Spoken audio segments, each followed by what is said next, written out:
नमस्कार बच्चों, कैसे हो आप सब। आप सभी का मैं स्वागत करता हूं YouTube के ऊपर मिशन आईआईटी बैच के अंदर। मेरा नाम है यू कुमार सिंह और आज हम डिस्कस करने जा रहे हो तो बच्चों आज है सिंपल हार्मोनिक मोशन। तो इट इज कह लीजिए फेवरेट ऑफ एडवांस। क्यों है ये फेवरेट एडवांस का? तो रीजन उसका सिंपल सा ही है, क्योंकि एसएचएम के अंदर जो क्वेश्चन बनता है उसके अंदर पूरी की पूरी मैकेनिक्स आपकी जो है चेक कर ली जाती है। रोटेशन भी चेक हो जाता है, सेंटर ऑफ मास भी, लॉज ऑफ मोशन भी, काइनेमेटिक्स भी। तो इसलिए ये एडवांस का फेवरेट है, क्योंकि इसका कोई क्वेश्चन जो है कोई स्टूडेंट बना रहा है तो इसका मतलब इससे साफ साफ पता चल रहा है कि उसकी मैकेनिक्स जो है वो प्रॉपर उसको आती है। तो इसलिए ये एडवांस का फेवरेट है, क्योंकि वो मल्टीपल कंसेप्ट्स मिला के जो है क्वेश्चंस बनाते हैं। ओके, तो चले फिर बच्चों, इंतजार किस बात का। आप कहीं पर भी हैं वर्ल्ड के अंदर, इंडिया में, इंडिया के बाहर, वहीं पर बैठे रहिए। और बच्चों आपको पता है लेक्चर को कैसे स्टार्ट करना है, कर दीजिए लेक्चर को स्टार्ट। Very good. मैं भी बच्चों लेक्चर को स्टार्ट कर देता हूं, कह देता हूं क्या, जय लॉजिक। हमेशा लॉजिक लगाते रहें, बेसिक्स बनाते रहें। सर आपने कह दिया, हमने मान लिया, नहीं चलेगा। We need logic. हमें रीजन चाहिए कि ऐसा है तो क्यों है, ऐसा नहीं है तो क्यों नहीं है। तो टॉपिक्स क्या रहेंगे? मिक्स्ड प्रॉब्लम्स रहेंगी, उनसे हम सीखेंगे एसएचएम। तो एसएचएम की एक फटाफट थ्योरी। तो देखिए एसएचएम की क्या थ्योरी है। कोई भी मोशन एसएचएम तब कहलाता है, कोई भी मोशन एसएचएम तब कहलाता है जब उसके ऊपर जो एक्सेलरेशन है और जो डिस्प्लेसमेंट है उसके बीच में रिलेशन हो कुछ ऐसा। Acceleration is equal to minus omega square x. ठीक है, तो इस प्रकार का कुछ रिलेशन होना चाहिए। या फिर आप ये कह दीजिए डीवी बाई डी टी जो है एक्सेलरेशन, या डबल डेरिवेटिव कर दीजिए, d two x upon d t square जो है वो माइनस ओमेगा स्क्वायर एक्स हो जाए, तो वो एसएचएम कहलाएगा। तो ये एसएचएम की कंडीशन बन रही है। ठीक है, this is the basic of SHM. Sir ये डिफरेंट चीजें क्या है? ये होती है डिस्प्लेसमेंट,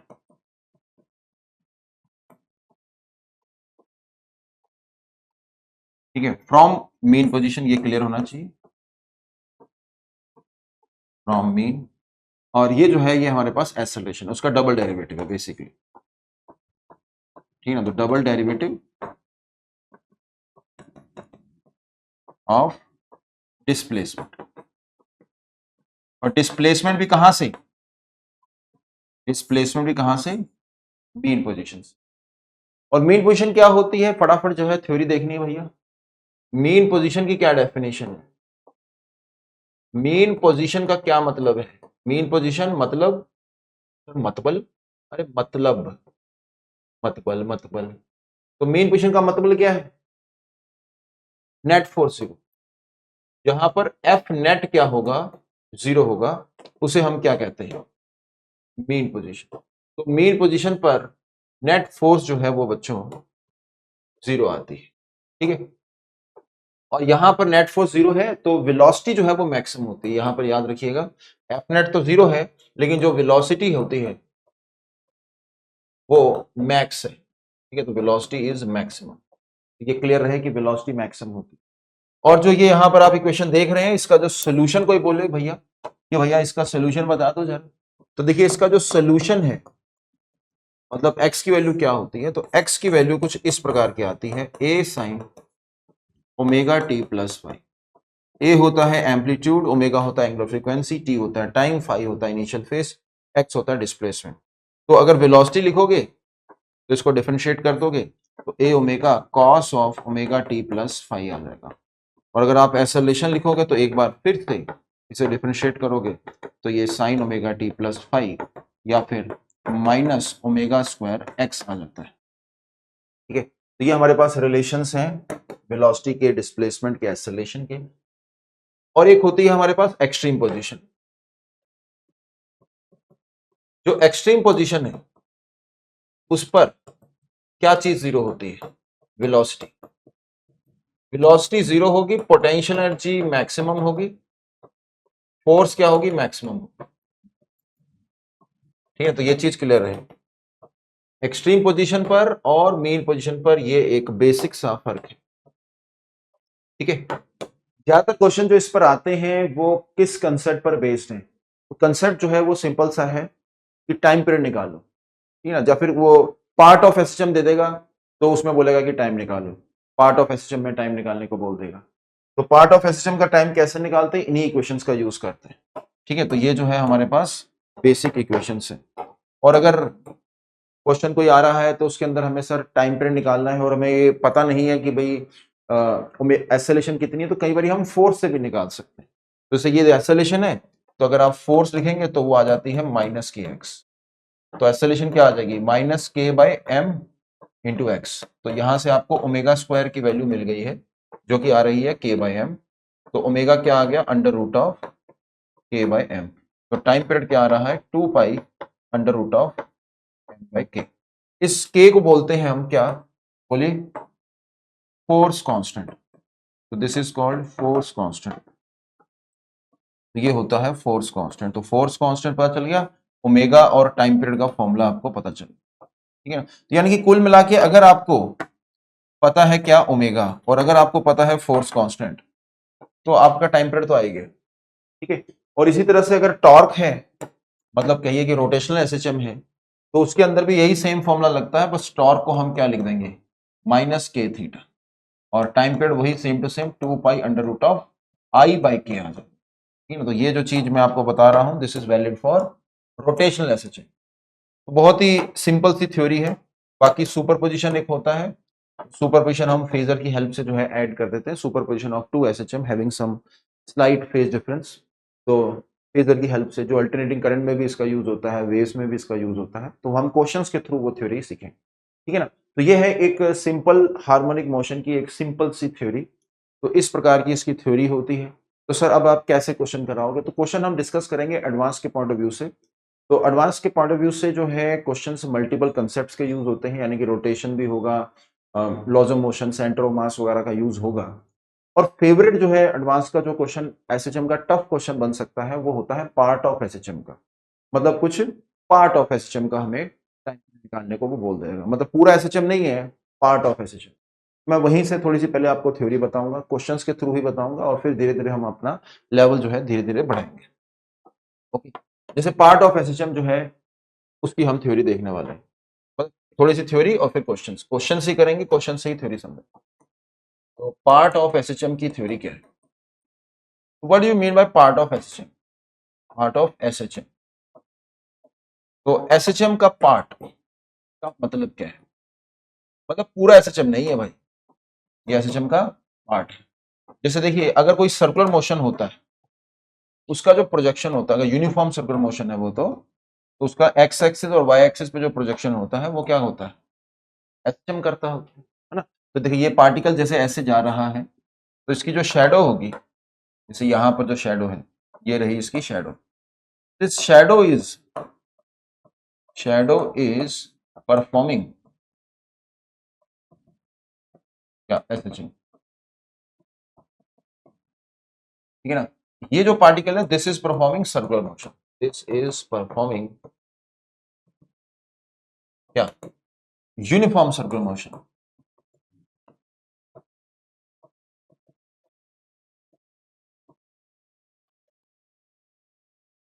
ठीक है, तो पार्ट ऑफ एसएचएम जो है ना ये फेवरेट है। ठीक है, तो मैं मेंशन कर देता हूं एडवांस का स्पेशल, एडवांस स्पेशल। और क्वेश्चन अगर इसमें आता है तो ये चीजें वो पूछ सकते हैं। मतलब सर जैसे एग्जांपल लेके बताइए, जैसे मान लो पार्टिकल जो है वो एसएचएम जो है इस प्रकार से करता है, मतलब ये वाला यहां सर्कुलर मोशन कर रहा होता है, लेकिन जो पार्टिकल है वो पूरा एसएचएम नहीं कर पा रहा, आधा ही एसएचएम कर पा रहा है, या फिर कुछ पार्ट ही कर पा रहा है। जैसे एग्जांपल लेके समझाता हूँ, ये देखिए, जैसे मान लो ये दीवार है और यहां पर भी कोई दीवार रखी है। ठीक है, और अब हमने क्या करा, बीच में किसी पार्टिकल को स्प्रिंग के साथ जोड़ा। ठीक है, जैसे ये देखिए, ये रहा ब्लॉक और ये रहा एक स्प्रिंग, मास m है, स्प्रिंग कांस्टेंट k। मैंने क्या किया, ये यहां पर ऐसे कुछ था, ये डिस्टेंस दिया हुआ था, लेट अस सपोज ये डिस्टेंस हमारे पास है a/2। ठीक है, तो मैंने क्या करा, इस ब्लॉक को मैं थोड़ा ना लेफ्ट साइड लेके गया, लेट अस सपोज ए लेके गया, ठीक है। तो मैं इस ब्लॉक को लेफ्ट साइड लेके जा रहा हूं, कितना ए। तो अब मैं इस ब्लॉक को लेफ्ट साइड लेके जा रहा हूं, कितना ए। और फिर मैं इसे क्या करता हूं, रिलीज कर देता हूं, यानी कि यहां पर आता हूं और कितना दबाता हूं इसे मैं, ए। तो अगर मैं ए दबा देता हूं इसे,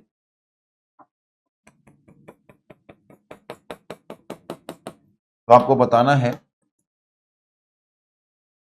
कि इसका टाइम क्या हो, टाइम पीरियड क्या हो। ये डिस्टेंस कितना है, ये ए। तो अब मैं इसे छोड़ देता हूं, तो इसका टाइम पीरियड आपको बताना है। तो कैसे करेंगे वो देख लीजिए। तो देखिए ये जो है एसएचएम देखिए पूरा नहीं होने दे रहे आप। ये देखिए ये सबसे बीच वाली जो पोजीशन है ये क्या है, मीन है, ठीक है ना। और ये हमारी एक्सट्रीम हो गई है। अब ये क्या हो गया, यहीं पर क्या होगा, इलास्टिक कोलिजन होगी। अब अगर यहां पर इलास्टिक कोलिजन हो गया है तो ये पूरा तो पार्ट हो नहीं रहा, कुछ पार्ट ही हो रहा है। तो यहां पर क्या हो गया, ये मीन हो गई और ये हाफ ऑफ मीन हो, सॉरी हाफ ऑफ एम्पलीट्यूड हो गया। तो मीन से हाफ ऑफ एम्पलीट्यूड जाने के लिए कितना टाइम लगेगा, तो एक्स की वैल्यू क्या थी, ए साइन ओमेगा टी, फाई की वैल्यू 0 ले लेते हैं। तो ये वो एसएचएम की इक्वेशन होती है जब टी इक्वल टू 0 पे पार्टिकल मीन पोजीशन पर। तो मान लीजिए अब पार्टिकल कहां पहुंच गया, a/2 पर पहुंच गया और टाइम कितना लग गया है, टी। अब वो टी कितना होगा, ओमेगा को रख दो 2 pi by capital T into small T. तो देखिए 2 pi by capital T into small T क्या आ रहा है, ये हाफ आ जाएगा, तो यानी कि 30 डिग्री, यानी कि पाई बाई 6। तो यहां से आप टी निकालेंगे ना, तो ये टी बाई 12 आ रहा है। This is coming out to be t by 12। तो अब इसका जो टाइम पीरियड कोई पूछे आपसे, तो हम कैसे वो निकालेंगे। तो ये पार्ट ऑफ एसएचएम है, पूरा एसएचएम तो है नहीं, तो आप इस तरह से निकालेंगे। जो इसका आंसर होगा, हमें टाइम पीरियड निकालना है, तो आप बोलोगे कि देखिए ये तो हाफ ऑफ टाइम पीरियड है, क्योंकि ये मीन से एक्सट्रीम इधर जा रहा है और एक्सट्रीम से मीन इधर आ रहा है। लेकिन ये जो है ये टी बाई 12 है, तो जाना और आना 2 है, तो इसलिए मैंने 2 से मल्टीप्लाई कर दिया। तो this is what we are getting, ये हमारे पास आंसर हो जाएगा इस पार्ट ऑफ एसएचएम का, है ना। तो ये है हमारे पास पार्ट ऑफ एसएचएम का एक तरह से एग्जाम्पल। और आप थोड़ा सा थ्योरी में ये देख सकते हो कि कई बार क्या होता है कि आपको किसी पर्टिकुलर पोजीशन पर कुछ वेलोसिटी दे दी जाती है। जैसे एसएचएम है, उसके अंदर मैंने क्या करा, मेन पोजीशन से पार्टिकल को मैं लेके आया किसी डिस्टेंस एक्स पर, और मैंने क्या करा, कुछ वेलोसिटी दे दी भाई। अब मैं आपसे पूछ रहा हूँ टाइम पीरियड निकालो। तो ऐसा अगर कहीं पर है, अगर आपको कहीं पर वेलोसिटी दे रखी है और आपको मेन पोजीशन तक का टाइम निकालना है, तो आप जो है बेसिक इक्वेशंस का यूज कर सकते हो। जैसे देखिए x equal to a sine omega t था, तो वेलोसिटी आपको मान लो कहीं पर दे रखी है, तो वो हो जाएगी ए ओमेगा कॉस ओमेगा टी। तो आप क्या कर सकते हो, इनको डिवाइड कर सकते हो। तो जैसे ही आप डिवाइड करोगे तो ये देखिए यहाँ पर क्या आ जाएगा, tan ओमेगा टी आ जाएगा। और यहाँ पर आप ओमेगा टी की वैल्यू लिखोगे तो याद आएगी tan inverse x omega by v, है ना। तो इन दोनों को डिवाइड कर दिया मैंने, 1 by omega tan omega T, तो याद आएगा x ओमेगा। तो इसको हम t को ऐसे लिख सकते हैं 1 by omega tan inverse x omega by v. तो सर ये किस चीज का फॉर्मूला आपने बता दिया, ये मैंने फॉर्मूला बताया है, ये टाइम का फॉर्मूला बताया है, क्योंकि कई बार क्वेश्चन टाइम से रिलेटेड आते हैं। ये है time taken to move from x equal to 0 to x equal to x, where velocity is how much, where velocity is v, ठीक है ना।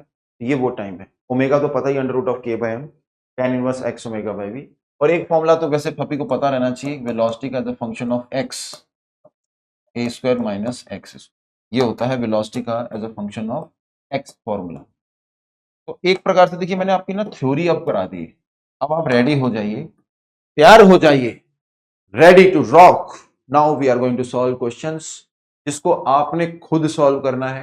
4 अटेम्प्ट देने हैं, 4 अटेम्प्ट देने के बाद जो है नहीं अगर होता, जैसे पहले अटेम्प्ट में नहीं होता तो खुशी मनाइए, और फिर सेकंड अटेम्प्ट में नहीं होता तो नोट्स रिवाइज करके आइए, थर्ड अटेम्प्ट में नहीं होता तो फिर हिंट लीजिए, और फिर नहीं होता तो वो आपका जेन्युइन डाउट है जिसको आप वीडियो प्ले करके देख सकते हैं। ओके, तो ये है आपकी एक तरह से स्ट्रेटजी।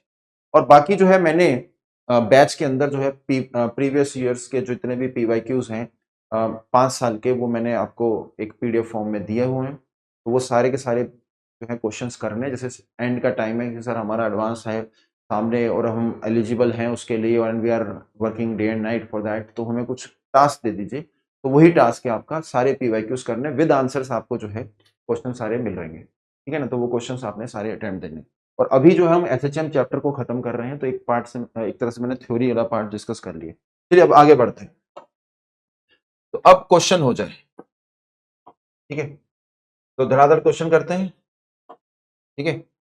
चलो भाई, पहला क्वेश्चन ये 2005 में आया था, जिस साल मैंने आईआईटी का दिया था एग्जाम। मेरा जो हवा थी वो मैं 1914 लेके आया था, ठीक है। और ये ट्रिपली जो थी 454 बता रखा आपको।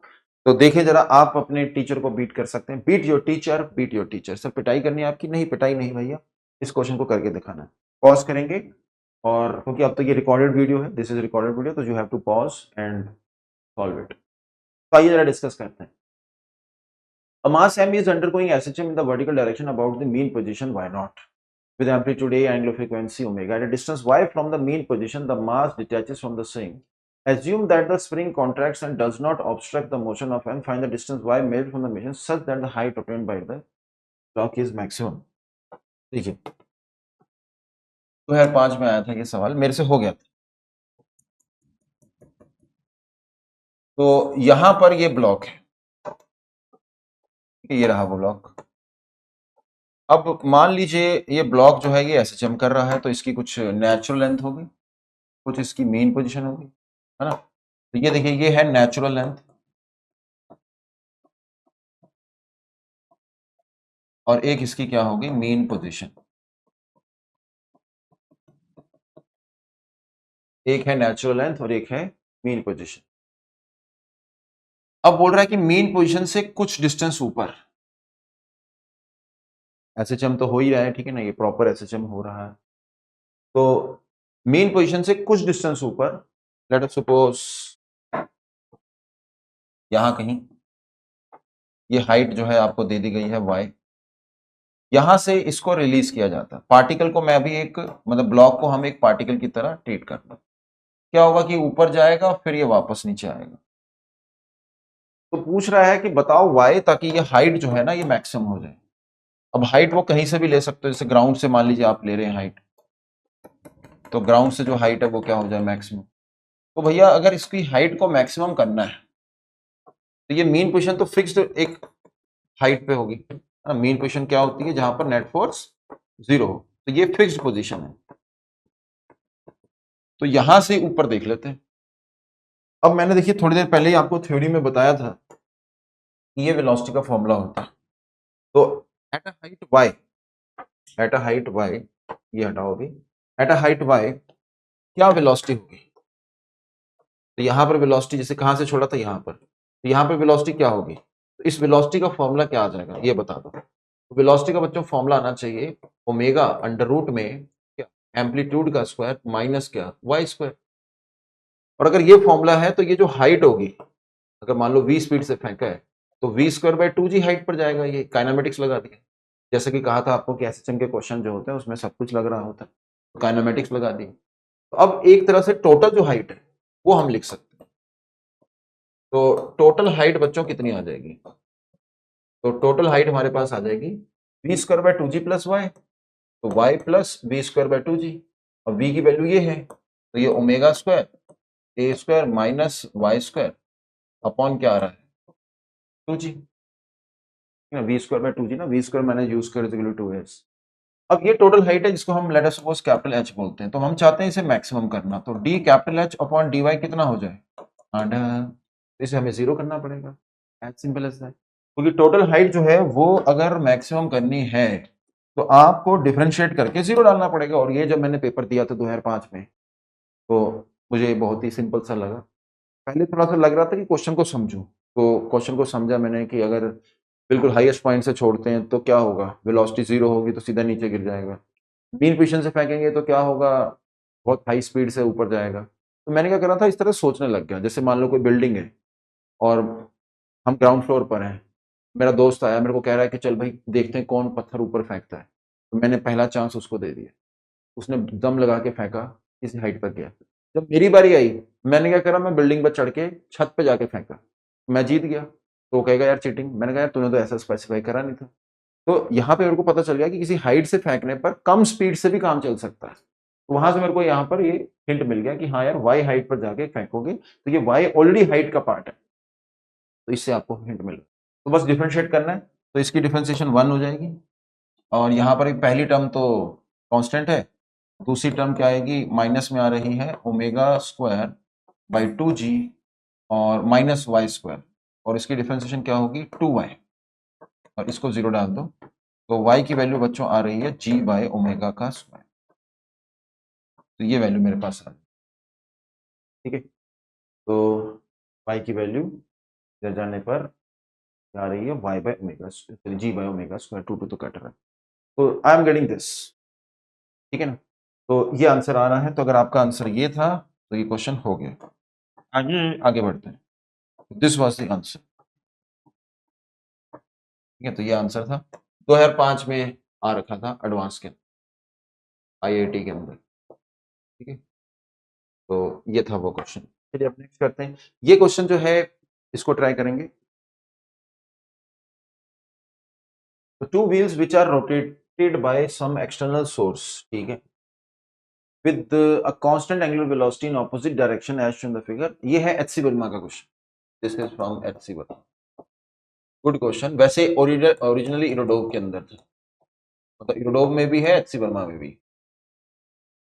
क्या कह रहा है, uniform plank of mass capital M is placed on it symmetrically, the friction coefficient between each wheel and the plank is mu, find the frequency of oscillation when the plank is slightly disturbed along its length and release, ठीक है। तो ये सवाल, तो देखिए कुछ इस प्रकार का केस है कि एक प्लैंक है और यहां पर हमारे पास ऐसे एक सिलेंडर और ये एक सिलेंडर है, ये रोटेट कर रहे हैं, इस प्रकार से रोटेट कर ऐसे।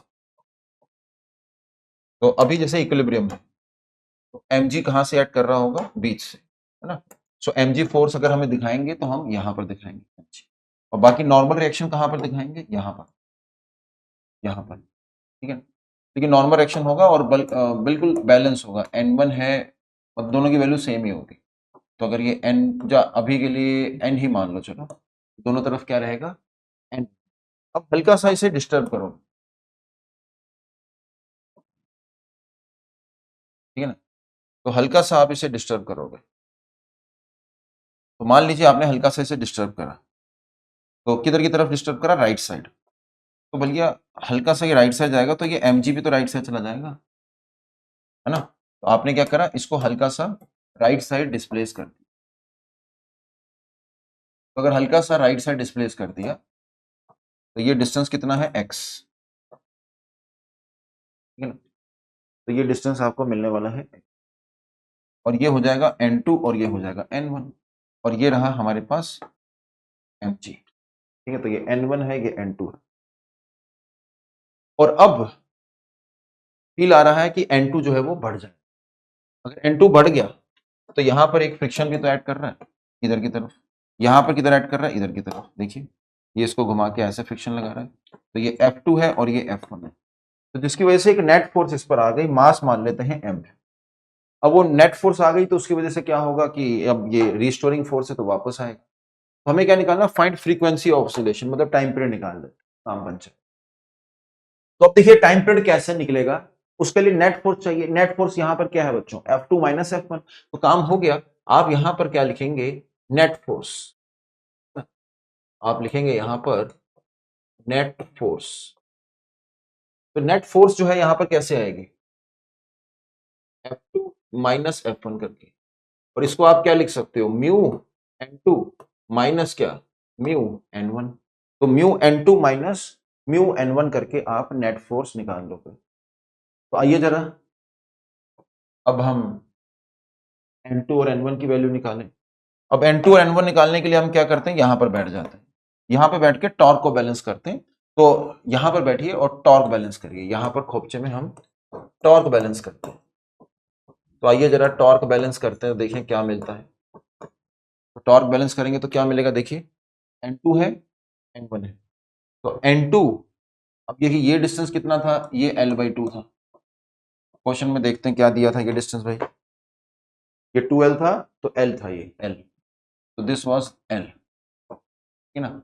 अब ये जो डिस्टेंस क्या हो जाएगा, ये हो जाएगा L-x, और ये डिस्टेंस क्या हो जाएगा यहां से इस फोर्स का, ये हो जाएगा L+x। तो टॉर्क बैलेंस करना है, तो फ्रिक्शन का टॉर्क 0, mg का टॉर्क 0, सिर्फ N2 का आएगा। N2 का कितना आ जाएगा, N2 मल्टीप्लाइड बाय L-x, और एक N1 का आएगा तो कितना होगा, N1 मल्टीप्लाइड बाय L+x। दोनों को हमने क्या करना है, बैलेंस। तो यहां पर ये क्या हो गया, टॉर्क का बैलेंस हो गया। तो ये टॉर्क बैलेंस हो, बताइए, ठीक है ना। तो ये टॉर्क बैलेंस हो गया। तो एक इक्वेशन वहां से आ रही है हमारे पास, और N1 प्लस M2 जो है वो mg को बैलेंस करेगा। तो N1 प्लस N2 ये किसके बराबर है, mg के। और मेरे को जस्ट वैल्यू डालनी है यहाँ पर N2 माइनस N1 की। तो N2 माइनस N1 मुझे चाहिए भाई। N1 प्लस M2 पता है, ठीक है। थोड़ा सा इसको सिंप्लीफाई करते हैं। यहाँ पर देखिए क्या आ रहा है, N2L minus N2X is equal to N1L plus N1X, ठीक है। तो अब देखो जरा, यहां पर इसको इधर ले आइए, N2 माइनस N1 L किसके बराबर आ रहा है, N1 plus N2 into x के बराबर आ रहा है। तो अब ये वाली वैल्यू जो है मैं यहां डालने जा रहा हूं। देखो बच्चों, बहुत आसानी से नेट फोर्स हमारे पास आ रही है। तो net force is mu N2 minus N1, यानी कि N1 प्लस N2 अपॉन क्या L इंटू क्या X। लेकिन N1 प्लस N2 बच्चों कितना है, कांस्टेंट। अरे भैया कांस्टेंट है, mg है। तो N1 प्लस N2 क्या आने वाला है, mg। तो फोर्स आ गया म्यू N1 प्लस N2, तो N1 प्लस M2 क्या होने वाला है, mg। तो ये आ गया mg अपॉन L इंटू क्या x। तो अब देखिए ये क्या है, ये है फोर्स कांस्टेंट। तो आपको बच्चों फोर्स कांस्टेंट तो मिल ही गया है। तो अगर फोर्स कांस्टेंट मिल गया है तो काम खत्म हो गया है। कैसे, टाइम पीरियड का फॉर्मूला क्या होता है, 2 पाई अंडर रूट में force constant by under root of k by m। तो बच्चों फोर्स कांस्टेंट बताइए अभी मिला है कितना है, mu mg by l, mu n था, म्यू mg बाय l। तो this is coming out to be mu mg by l, और एक m था। तो अब आपके पास फ्रीक्वेंसी चाहिए थी, तो 1 बाय टाइम पीरियड हो जाएगा। तो 1/2 पाई, तो यहाँ पर उल्टा हो जाएगा L upon mu G R, ठीक है। तो सॉल्व हो गया, आंसर आ गया। आगे बढ़ते हैं। तो सर ये तो देखे दिखाए बुक्स के क्वेश्चन हो गए, कुछ डिफरेंट हो जाए, FYQ हो जाए। तो चलिए एक FYQ करते हैं, लेकिन धीरे धीरे लेवल बढ़ाएंगे। तो देखिए पहला क्वेश्चन क्या है यहाँ पर, जैसे ये अर्थ है और अर्थ के अंदर एक सुरंग बना दी गई, ठीक है। और यहां से एक बच्चे को हमने रिलीज कर दिया मां से m, और रेडियस जो है वो r है, ये अर्थ है, ठीक ना। तो ये है इंडिया, और ये हो गया हमारा हमारा हाँ मतलब है तो धरती हमारी, यूएसए। तो अब इंडिया से यूएसए जाना है, तो रास्ता जो होता है एरोप्लेन का ऐसे होता है, लेकिन अगर हम सुरंग के थ्रू जाएं तो सीधा हम पहुंच जाएंगे। कितनी देर में पहुंचेंगे वो आपको फाइंड करना है। तो यहाँ पर आपको टाइम निकालना है, ठीक है ना। क्वेश्चन है फाइंड टाइम टेकन, कौन सा, minimum to reach, find time taken minimum to reach the other end of the earth. कहां से कहां, इंडिया टू यूएसए, ठीक है भाई। हमें जाना है यूएसए इंडिया से, तो मिनिमम टाइम में हम पहुंचना चाहते हैं वाया दिस टनल। तो कितना टाइम लगेगा, ये रही वो टर्म, ठीक है, थ्योरेटिकल क्वेश्चन है, तो ट्राई करिए। तो आइए जरा, आपने ट्राई करा तो आइए डिस्कस करते हैं तो कैसे करेंगे। तो इसके लिए देखिए, ये जो फोर्स लगेगी ना इस पर, वो प्रोपोर्शनल टू डिस्प्लेसमेंट आने वाली है फ्रॉम मीन पोजीशन। जैसे देखिए यहां पर पार्टिकल पहुंचा, बच्चा यहां पहुंचा, तो बच्चा जब यहां पहुंचेगा तो इसका डिस्टेंस जो है, लेट अस सपोज वो x है, तो इसके ऊपर जो फोर्स लग रही है वो क्या लगेगी, फोर्स का फॉर्मूला क्या होगा, फोर्स का फॉर्मूला होगा m इंटू जी यहाँ का। देखिए यहाँ का जो g है वो वेरिएबल हो जाएगा, क्योंकि वो सेंटर से x डिस्टेंस दूर फॉर्मूला होता है ना g का, याद है g का फॉर्मूला क्या होता है, G M X by R cube, ठीक है ना, ये होता है जी हेयर यहाँ पर, तो सरफेस पे तो G M by R square हो जाता है, तो ये हमारे पास g एट x आ रहा है, तो m इंटू जी यानी कि G M X by R cube. और अगर आप इस फोर्स को देखेंगे तो यहाँ पर आपको क्या मिल गया, यहाँ पर आपको मिल गया फोर्स कांस्टेंट, है ना। तो जैसे ही आपको फोर्स कांस्टेंट मिला, तो अब आप आराम से जो है टाइम पीरियड निकाल सकते हैं। 2 pi under root of force constant कितना है, G capital M small M by R cube upon M. तो यहाँ पर बच्चों टाइम पीरियड का formula 2 pi under root of G M by R square, G हो जाएगा जी बाई आर, जो जी की वैल्यू है वो G M by capital R square ले रहा हूँ, ठीक है। तो कहीं ऐसे ना सोचें कि सर आपने जी यहाँ बोला, इसको जी डैश कर, ओके, ये जी डैश, यहाँ पर ये जी है, जी मतलब सरफेस पर जी, ये हमारे पास फॉर्मूला आ रहा है।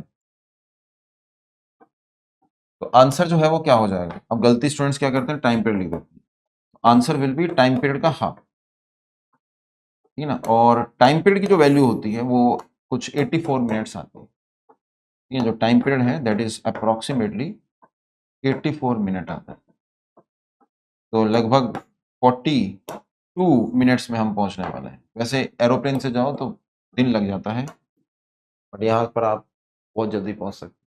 बट हाँ, ये क्वेश्चन जो है कईयों के मन में होगा कि सर इस तरह का हमने करा, आप तो कह रहे थे कि इसको हम थोड़ा सा लेवल अप कर सकते हैं, तो इसका लेवल अप करते हैं। तो यहाँ तक तो देखो आपने सीख लिया, अब थोड़ा सा देखिए मैं लेवल अप कर रहा हूँ और चैलेंजर की श्रेणी में डाल रहा हूँ, यानी कि आप इसको चैलेंज दीजिए, आप सोचिए यही आ गया, ठीक है ना, तो यही क्वेश्चन आ चुका है एडवांस के अंदर, ठीक है? और अब आपको जो है वो सही करना है। अब देखिए कैसे इसको सही करेंगे, वो आपके ऊपर डिपेंड करता है। देखिए मैंने करा क्या, अब वही बच्चा जो था उसको मैंने यहाँ पर ले गया और इस बच्चे को मैं h हाइट ऊपर ले गया, ठीक है। जो h है वो बहुत बहुत छोटा है रेडियस ऑफ अर्थ से, रेडियस ऑफ अर्थ r मान लीजिए, ठीक है ना। और अब हमने क्या करा, इसको यहां से रिलीज कर, तो पीरियोडिक मोशन होगा। तो क्वेश्चन है find time period, find time period of the periodic motion, तो find time period of the periodic motion, ये सवाल है। तो ये कैसे करें भाई, ट्राई आपने किया ही है, तो आइए मैं डिस्कस करता हूँ। तो देखिए इसको करने का क्या तरीका है, बहुत ही आसान है ये भी, अगर बेसिक से करा जाए। तो अगर बच्चों आपने ये आंसर दिया है तो कमेंट करिएगा यस, हम गूगली में बोल्ड हो गए। क्या आंसर दिए, यहाँ पर स्मॉल m था, तो ये था h, ठीक है, ये रेडियस ऑफ अर्थ था, तो यहाँ से यहाँ का टाइम कितना लगेगा, under root of 2h by G, है ना, under root of 2h by G, ये टाइम होगा यहाँ से यहाँ नीचे आने में। तो इसको 4 से मल्टीप्लाई कर दिया, क्यों, क्योंकि यहाँ पर भी जैसे कोई बच्चा मान लीजिए सुरंग में गिरा, ऐसे गिरा, तो दूसरी तरफ उसकी टांगे बाहर आएंगी, तो टांगों को पकड़ने के लिए कोई होना चाहिए, अगर मिस कर दिया तो फिर वो वापस जो है यहाँ पर इस तरह से मोशन करेगा। तो अभी के लिए वो पीरियोडिक मोशन कर रहा है, यहाँ से यहाँ जा रहा है, यहाँ से यहाँ जा रहा है, तो इसका देखिए 4 से मल्टीप्लाई कर दिया, और फिर ये वाला जो टाइम पीरियड है वो तो हमें पता ही था, कितना था, 2 pi under root of r by G. तो अगर आंसर ये है आपका, अगर ये आंसर है, if this is the answer, तो भैया गलत, स्क्वाट्स करेंगे, ठीक है ना। तो इसमें आप स्क्वाट्स लगाइए, कितनी स्क्वायर्स, 2 टर्म है, 2 2 कर दो 4। वाह क्या लॉजिक थी। तो 4 स्क्वायर लगाएंगे भैया अगर आपने ये आंसर निकाला, क्योंकि मैक्सिमम स्टूडेंट जो है वो ये आंसर निकाल रहा हूँ, तो दिस इज रॉन्ग। ओ भाई हाँ जी ये रॉन्ग है। कैसे रॉन्ग है सर, बताता हूँ, बट स्क्वायर लगा लो पहले, ठीक है ना। तो this is not correct, this is wrong, गलत है भाई, दिस इज रॉन्ग, गलत है। अगर आपकी कॉपी में ऐसे था कमेंट करिएगा कि बोल्ड हो गए, ठीक है ना, बोल्ड हो गए। अब देखिए गलती इसमें क्या है, क्या प्रॉब्लम है इसके साथ, इसके साथ ये प्रॉब्लम है कि आपने क्या मान लिया कि ये जो पोजीशन है ये एक्सट्रीम पोजीशन, अभी भी आपको लग रहा होगा कि ये एक्सट्रीम पोजीशन। बेटा जी बताइए सर, थ्योरी के अंदर भी डिस्कस करा था, यहां पर क्या लिखा था, एक्सट्रीम पोजीशन पे वेलोसिटी क्या होती है, 0 बोला था ना, एक्सट्रीम पोजीशन पर वेलोसिटी 0 बोला था ना। तो यहां पर आपकी वेलोसिटी अंडर रूट TGH है, तो उसको आप एक्सट्रीम पोजीशन क्यों मान रहे हो यार, जैसे सुरंग के अंदर एंटर कर रहे हैं तो उसको एक्सट्रीम पोजीशन क्यों मान रहे हो, जब वो एक्सट्रीम पोजीशन है ही नहीं तो क्यों माना, गलती आपकी, इसलिए 4 स्क्वायर लगाएंगे, लगाइए 4 स्क्वायर्स। अच्छा सर फिर कैसे करेंगे, अब बच्चों ये पार्ट ऑफ एसएचएम वाला क्वेश्चन है, तो इसकी मैंने थ्योरी आपको बता रखी है कि अगर किसी एक्स पर वेलोसिटी v है तो हम इस प्रकार से टाइम निकाल सकते हैं, तो कैसे करेंगे, तो फिर अब कैसे करें सर, देखिए अब करने का तरीका जो है वो क्या है वो आपके साथ शेयर कर रहा हूं, तो देखिए जरा इस प्रकार से करेंगे, एक ही पेज में क्वेश्चन हो जाएगा। ये रही अर्थ, या तो देखो वो फॉर्मूला लिख लो, लेकिन मैं वो फॉर्मूला जो है पूरा ड्राइव भी करा के दिखा देता हूं। देखो यहां से यहां तक का टाइम तो अंडर रूट ऑफ 2h/g है, लेकिन मुझे जो टाइम चाहिए वो चाहिए ए से, ये ए है और ये ओ है, तो ए से ओ तक का, पूरा लिख रहा हूं, ए से ओ तक का मुझे चाहिए टाइम, ए से ओ तक का टाइम, तो ये क्या होगा, तो इसको निकालने का जो तरीका है वो ये है कि आप क्या करें, एक्स को लिखें ए साइन ओमेगा टी, वेलोसिटी को लिखें क्या, ए ओमेगा कॉस ओमेगा टी, फिर कर दें डिवाइड, तो ये क्या आ जाएगा 1/ओमेगा tan ओमेगा टी, और फिर आप यहां से टी निकाल लीजिए, तो ओमेगा टी की वैल्यू क्या आ जाएगी बच्चों, X omega tan inverse of X omega by B, तो टी की वैल्यू क्या आ जाएगी, 1/ओमेगा tan inverse X omega by B, तो ये वैल्यू आ रही है टी की। तो अगर ये वैल्यू टी की आ रही है, ठीक है ना, जो कि मैंने ऑलरेडी वैसे थ्योरी में आपको बता दी थी, लेकिन फिर से जबरदस्ती जो है, क्योंकि यहां पर कितने बोल्ड हुए वो कमेंट में पता चलेगा, और कमेंट मारने जरूरी है तभी पता चल पाएगा, और आपको जो है विद्या माता की कसम चढ़ा दी, चढ़ गई चढ़ गई, जिसने की शर्म उसके फूटे करम, पता चले ना कि भाई बोल्ड हुए कि नहीं हुए, मैंने बॉल कराई, अब मुझे कैसे पता चलेगा बोल्ड हुए कि नहीं, आप बताएंगे ना कि बोल्ड हुए थे कि नहीं हुए थे, ठीक है ना, तो ये टाइम आएगा। अब हो सकता है कि भैया इस एडवांस में ये क्वेश्चन आ जाए, फ्यूचर ईयर क्वेश्चन है, किसी ना किसी में तो आएगा, तभी मैंने कहा फ्यूचर ईयर क्वेश्चन, तो ये आएगा एडवांस में, लेकिन मैंने ईयर नहीं बताया जियोलॉजिक, तो फ्यूचर के किसी ईयर में आ सकता है, तो इसमें भी हो सकता है कि इसी 2024 के अंदर आ जाए। तो अब देखिए क्या करना है, ये फॉर्मूला लगा देना है, ओमेगा की वैल्यू तो आपको पता ही है, तो ये टाइम जो है ऐसे लिखेंगे यहाँ पर 1/ओमेगा tan इनवर्स ऑफ एक्स, यहां पर बच्चों एक्स क्या है, ये डिस्टेंस क्या है, रेडियस ऑफ अर्थ, तो ये मेन पोजीशन से डिस्टेंस क्या है, मेन पोजीशन से डिस्टेंस एक्स होता था, तो आर, और ओमेगा और वी क्या है, अंडर रूट ऑफ 2GH, तो हो गया भाई, हो गया, तो ये टाइम तो आ ही गया, तो इसका मतलब आंसर आ गया है, यस आंसर इज देयर। अब आंसर जो है जिन स्टूडेंट्स ने मान लीजिए कि गलती नहीं करी थी, जिसके लिए स्क्वाड से, अब वो आंसर जो है मैच कराना चाहते हैं, तो मैं आंसर यहाँ पे लिख देता हूँ, ये डिस्टेंस हमारे पास h था, मास था m, और रेडियस था हमारे पास कैपिटल R, तो टाइम पीरियड का क्या फॉर्मूला यहाँ पर आ रहा है, तो टाइम पीरियड का क्या फॉर्मूला आ रहा है, तो time period is how much, यहां से यहां का under root of 2GH, sorry under root of 2H/g, इसको आप 4 से मल्टीप्लाई कर दीजिए, 1 2 2 3, तीसरा और चौथा, और प्लस फिर 4 से मल्टीप्लाई करिए यहां से ए से ओ का टाइम। अब ए से ओ का टाइम क्या था, 1/ओमेगा tan inverse x omega, x क्या था हमारे पास r ओमेगा और v, यहां पर v क्या था अंडर रूट ऑफ 2gh, और ओमेगा की वैल्यू क्या होगी, तो ये ओमेगा तो एसएचएम वाला जो अभी हमने निकाला था 2 pi under root of r by G time period था, तो under root of g by r, तो ये ओमेगा है।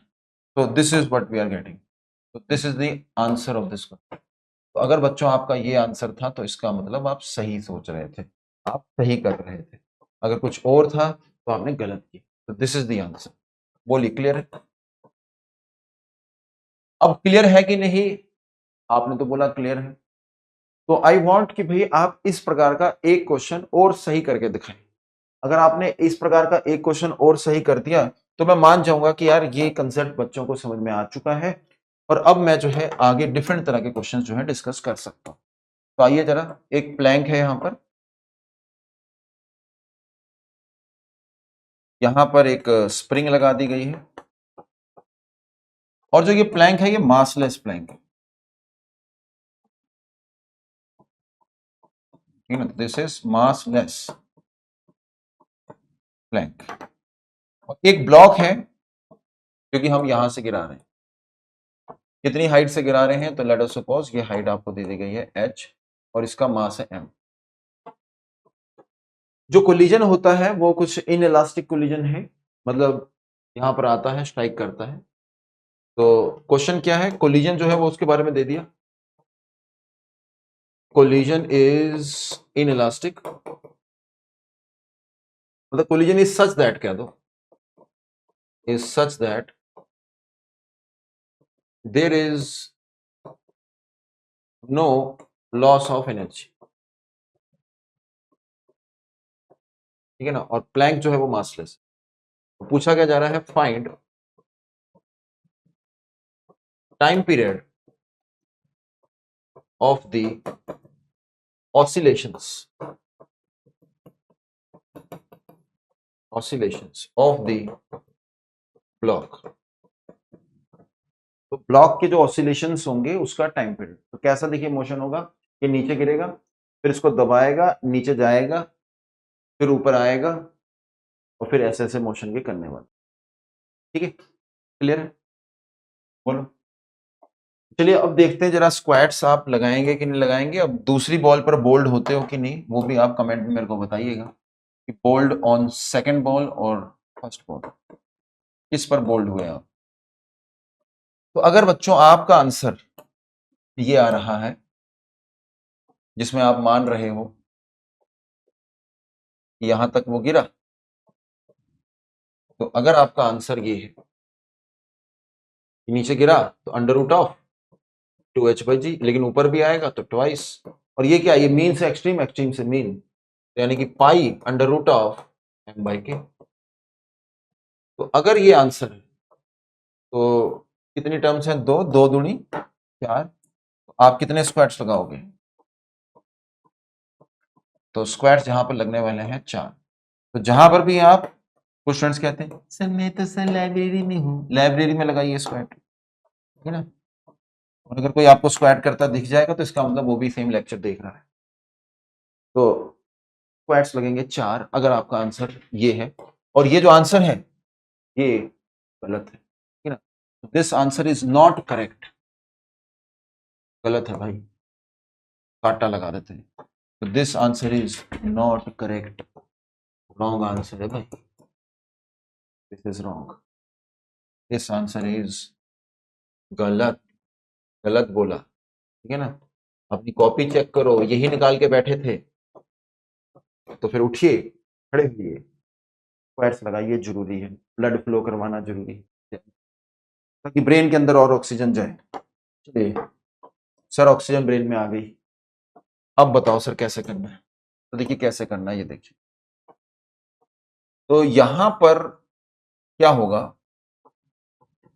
बेसिक लगेगी, तो सर बेसिक तो सब जगह लगती है बेटा, जब मैं थ्योरी बता रहा होता हूं ढंग से सुना कर, मीन पोजीशन कौन सी पोजीशन है, जहां पर नेट फोर्स 0, देख लो, चेक कर लो, अगर नहीं यकीन तो ये देखो भैया थ्योरी के अंदर आपको क्या लिखा है, मेन पोजीशन यहाँ पे साफ साफ लिखा है, मतलब एफ नेट 0। मतलब आज के लेक्चर के अंदर ही ये बताया गया है, आज की डिस्कशन के अंदर ही ये बताया गया है कि भैया नेट फोर्स 0 होती है। तो जिसके बेसिक क्लियर है उसको पता है कि यहां कहीं पर मेन पोजीशन होगी। तो यहां पर है मेन पोजीशन, ठीक है ना। और ये जो है ये क्या है, ये है सम पोजीशन, ना एक्सट्रीम नहीं बोलना दियो, दिस इज नॉट सम, मतलब एक्सट्रीम पोजीशन। हाँ मेन यहां पर तो एक्सट्रीम हो, ऑब्वियसली यहां पर तो कुछ एक्सट्रीम पोजीशन होगी। और इसका टाइम पीरियड तो 2 होता है, ब्लॉक के साथ एक ब्लॉक है और इसके साथ एक स्प्रिंग है, स्प्रिंग कांस्टेंट के है, और ये हाइट आपको h दे रखी थी। तो आइए जरा आंसर लिखते हैं, डायरेक्ट डायरेक्ट लिख रहा हूं। देखो यहां से यहां इस मोशन को इमेजिन करो, तो इस टाइम पीरियड के अंदर ये यहां से यहां नीचे जा रहा है और फिर यहां से यहां ऊपर भी आएगा, 2 बार होगा, तो twice of under root of 2h/h। तो यहां तक तो हमने सही सोचा। अब ये सम पोजीशन है, यहां पर वेलोसिटी कितनी होगी, अंडर रूट ऑफ 2gh। और मीन पोजीशन कितना नीचे होती है, तो मीन पोजीशन पे नेट फोर्स 0 होती है, तो आप mg को क्या लिखोगे, k x नॉट के बराबर रखोगे। अच्छा अच्छा अच्छा सर, यही गलती थी, इसी कारण बोल्ड हुआ। तो हो गए ना आप क्लीन बोल्ड। तो अगर क्लीन बोल्ड हुए तो पता आपको स्क्वाड्स लगाने, कमेंट करना। तो ये देखिए ये डिस्टेंस हमारे पास है x नॉट, और इस x नॉट की जो वैल्यू है वो क्या आ रही है, mg डिवाइड बाई k आ रही है, ठीक है। अब ये जो टाइम है इसको मैं डायरेक्ट लिख लूंगा। अब बताना जरा कितनी बार, 2 बार हो रहा है कि 1 बार हो रहा है, एक टाइम पीरियड में, यहां से ये टाइम पीरियड है, इस टाइम पीरियड में ये वाला जो टाइम होगा ए से ओ, इसको ए बोल दो, इसको बोल दो ओ। तो ए से ओ का जो टाइम है वो 2 बार आ रहा है या 1 बार आ रहा है, 2 बार आ रहा है। तो +2, फॉर्मूला क्या था, 1/ओमेगा tan inverse of X, X की वैल्यू कितनी है mg/k, ओमेगा अपॉन क्या था, X omega upon V, V कितना है अंडर रूट ऑफ 2gh, और प्लस जो ये वाला मीन से एक्सट्रीम, एक्सट्रीम से मीन, ये तो टाइम पीरियड का हाफ होता है, तो टाइम पीरियड का हाफ यानी कि पाई अंडर रूट ऑफ m/k। और साथ में यहां पर कोई पूछेगा ओमेगा क्या है, तो where omega is under root of k by. तो दिस इज द आंसर। देखिए मैं किस प्रकार से इस क्वेश्चन को एक लाइन में कर रहा हूं, है ये खतरनाक क्वेश्चन, पूछ के देखो किसी से, पता चलेगा ना, स्कूल में पूछो, कोचिंग में पूछो, पता चलेगा। ये आंसर है बच्चों, this is the answer of this, ठीक है। तो यहां पर हमने जो कंसेप्ट सीखा था वो हमने लगाया, पार्ट ऑफ एसएचएम वाला कंसेप्ट लगाया। आगे आगे बढ़ते हैं, कवर देख करो। Uniform disk of mass m is attached to a spring of spring constant k as shown in the figure. There is sufficient friction to prevent slipping of the disk. The time period of small oscillation of the disk is तो देखिए इसके अंदर time period कैसे निकलेगा, तो आपको क्या करना है, आपको यहां पर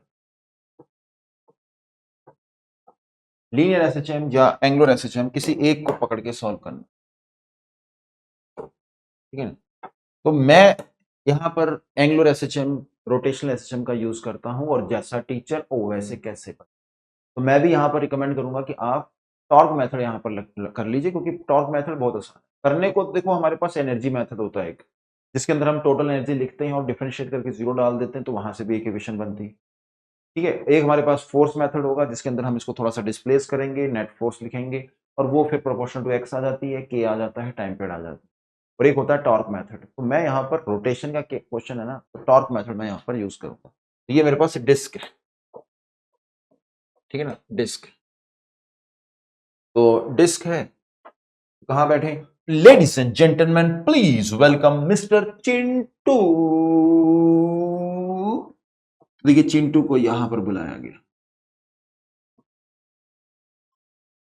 तो देखिए चिंटू यहां पर आ गया, चिंटू चिंटू चिंटू चिंटू चिंटू चिंटू चिंटू, हल्का सा थीटा से टर्न कर दिया गया। किसने करा? चिंटू चिंटू चिंटू चिंटू चिंटू चिंटू, ओए चिंटू चिंटू चिंटू। देखो चिंटू ने हल्का सा इसे टर्न करा, कितना से? थीटा से। तो जहां पर चिंटू बैठा है वहां पर एन का टॉर्क कितना है? एंड mg का टॉर्क कितना है? एंड अच्छा, mg का टॉर्क, अच्छा फ्रिक्शन का टॉर्क कितना है? एंड अच्छा, स्प्रिंग का फोर्स कितना है? स्प्रिंग का टॉर्क, अगर अंडा बोला लगाओ 2 स्क्वायर, ये नॉट इक्वल टू अंडा, this is not equal to अंडा। स्प्रिंग का टॉर्क आएगा। तो आप क्या कर सकते हो, चिंटू यहां पर बैठा है तो वो बैठ बैठ के कहेगा tau is equal to I alpha, है ना, tau is equal to I alpha. या फिर टॉर्क ही लिखना चाहता है, टॉर्क ही लिख लो। टॉर्क कितना आएगा? तो ये देखिए स्प्रिंग के अंदर एक्सटेंशन आ जाएगी, r/2 है ना, तो ये हाइट देखो कितनी हो जाएगी। This height will be r plus r/2, तो 3r/2 हो जाएगा। तो 3r/2, ठीक है, इंटू थीटा इंटू के, तो के इंटू आर थीटा, ये आ गई एक्सटेंशन। मतलब एक्सटेंशन है, ये फोर्स आई, फोर्स को मल्टीप्लाई करो परपेंडिकुलर डिस्टेंस से। परपेंडिकुलर डिस्टेंस कितना है? 3r/2। तो ये टॉर्क है। तो समझ नहीं है, समझाते हैं भाई। ये चीजें जो लिखी गई है ये फोर्स है, समझ में आई? अब ये तो समझ में आना चाहिए ना भाई। नहीं आया। अच्छा अब इधर देखो, ये डिस्टेंस कितना होगा? फिर आर थीटा, आर कितना है? 3r/2। तो ये कितना आ गया भाई? 3r/2 into theta. बन गया काम। ओ बन गया जी, बन गया, बताइए, समझ में आ गया। तो ये जो एक्सटेंशन है वो उसको मल्टीप्लाई करा के से, तो के एक्स आ गई फोर्स। और अब ये क्या है? ये है perpendicular distance, force into perpendicular distance क्या होता है? टॉर्क ही तो होता है। तो जरा इसको सिंप्लीफाई करके देखिए क्या आ रहा है। के 9r² बटे क्या 4, और इसको हम मल्टीप्लाई करेंगे किससे? थीटा से। और अब देखिए जरा, तो ये देखिए ब्रैकेट में चीज क्या है? Torque constant. और आई कितना यहां पर? Moment of inertia. Moment of inertia कितना? तो डिस्क था, mr²/2 यहां पर हो जाएगा 3/2 mr²। अब देखिए टाइम पीरियड का देखिए फॉर्मूला कैसे लिखोगे। 2 pi under root of m/k, m की जगह आई, और यहां पर टॉर्क कांस्टेंट, ये है टॉर्क कांस्टेंट, कर दो। Not force constant, not spring constant, torque constant, something different. अब मोमेंट ऑफ इनर्शिया की वैल्यू डाल देता हूं, कितनी भैया? 3mr²/2। के डैश की वैल्यू डाल देता हूं, के 9r²/4। तो भैया आंसर मेरे पास आ रहा है 2 पाई अंडर रूट ऑफ, यहां पर ऊपर 2 आ जाएगा, नीचे 3 आ जाएगा, एक m आ जाएगा और एक k आ जाएगा। तो 2/3, 2/3 किसमें है भाई? बी ऑप्शन में, ठीक है ना। तो 2m/3 के, तो ये मेरे पास बी ऑप्शन आ रहा है। तो B option is the correct answer. तो time period of small oscillation आ गया, ठीक है ना। तो हमने जो है यहाँ पर किस प्रकार से करा? टॉर्क मेथड का इस्तेमाल करा, कैलकुलेशन करी और आंसर आ गया, ठीक है ना। नेक्स्ट करते हैं, सब्जेक्टिव क्वेश्चन है, तो कुछ सब्जेक्टिव क्वेश्चन में ऑब्वियसली आपको दिमाग लगाना पड़ेगा। Two blocks A and B, 5 kilo 2 kilo, attached to the end of a spring constant भी दे दिया 1120, are placed on a smooth horizontal plane with the spring undeformed, simultaneously velocities of 3 metre second is on the line। ठीक है, इनको हमने velocity दे दी simultaneous. और शुरुआत में क्या था कि नेचुरल लेंथ पर थे, कुछ ऐसा मेंशन किया, हाँ करा हुआ है, विद स्प्रिंग अनडिफॉर्म, नेचुरल लेंथ पर थे। Find the maximum extension of the spring, कितनी मैक्सिमम एक्सटेंशन होगी spring? When does the spring first maximum compression occurs after that. तो आइए जरा क्वेश्चन को करते हैं। जैसे कईयों के मन में हो सकता है कि सर ये क्वेश्चन तो सर आपने रिड्यूस्ड मास से सेंटर ऑफ मास चैप्टर के अंदर हमें सिखाया था, लेकिन वहां पर मैंने आपको maximum extension sorry maximum extension निकालना सिखाया था।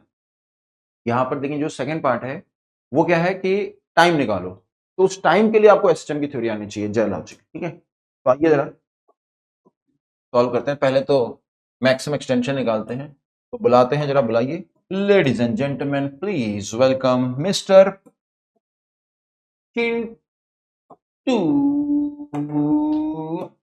देखो आ गया चिंटू। तो जब चिंटू भैया यहां पर आ जाएंगे और दूसरे ब्लॉक को देखेंगे, ठीक है, तो चिंटू भैया यहां पर आके दूसरे ब्लॉक को देख रहे हैं, तो ये रहा चिंटू। तो वेलोसिटी देखो कितनी दिखेगी, 7 दिखेगी, 7। और इसका जो मास दिखेगा वो दिखेगा mu, reduced mass, 2 into 5 divide by क्या, 7। और स्प्रिंग कांस्टेंट है के, इसकी वैल्यू दे रखी है 1 क्या दे रखी थी, 1120। तो के की वैल्यू 1120 दे रखी थी, 1120 ऐसा यूनिट में दे रखी थी। तो अब मैं यहां पर मैक्सिमम एक्सटेंशन पहले निकाल लेता हूं। तो आइए देखिए मैक्सिमम एक्सटेंशन कितनी होने वाली है। तो मैक्सिमम एक्सटेंशन देखते हैं।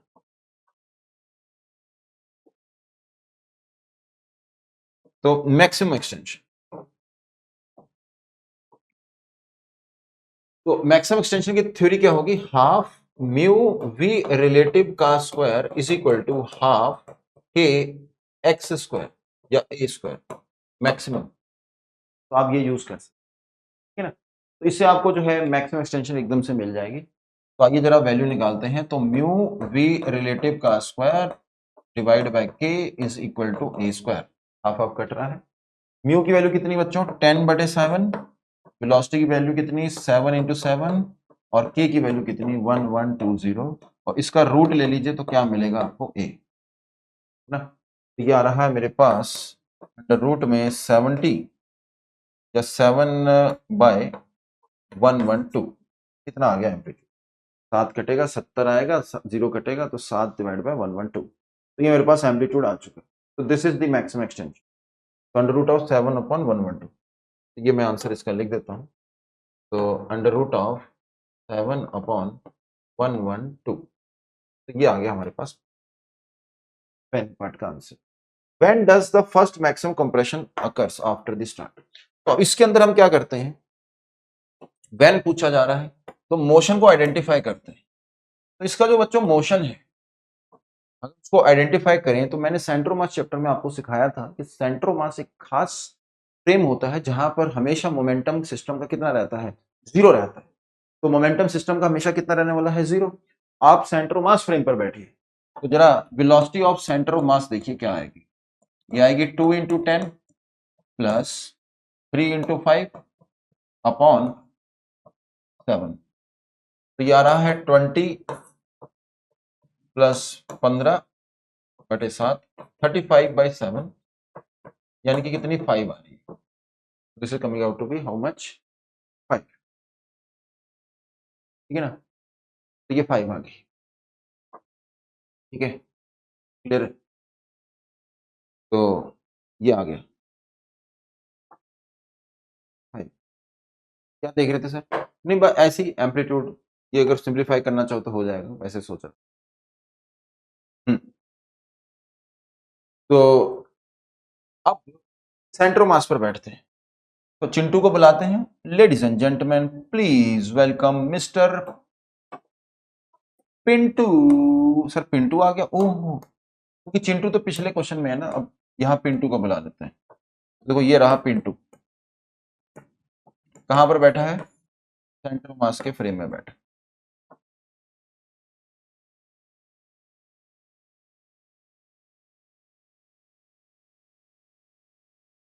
और अब इसके मोशन को आइडेंटिफाई करना।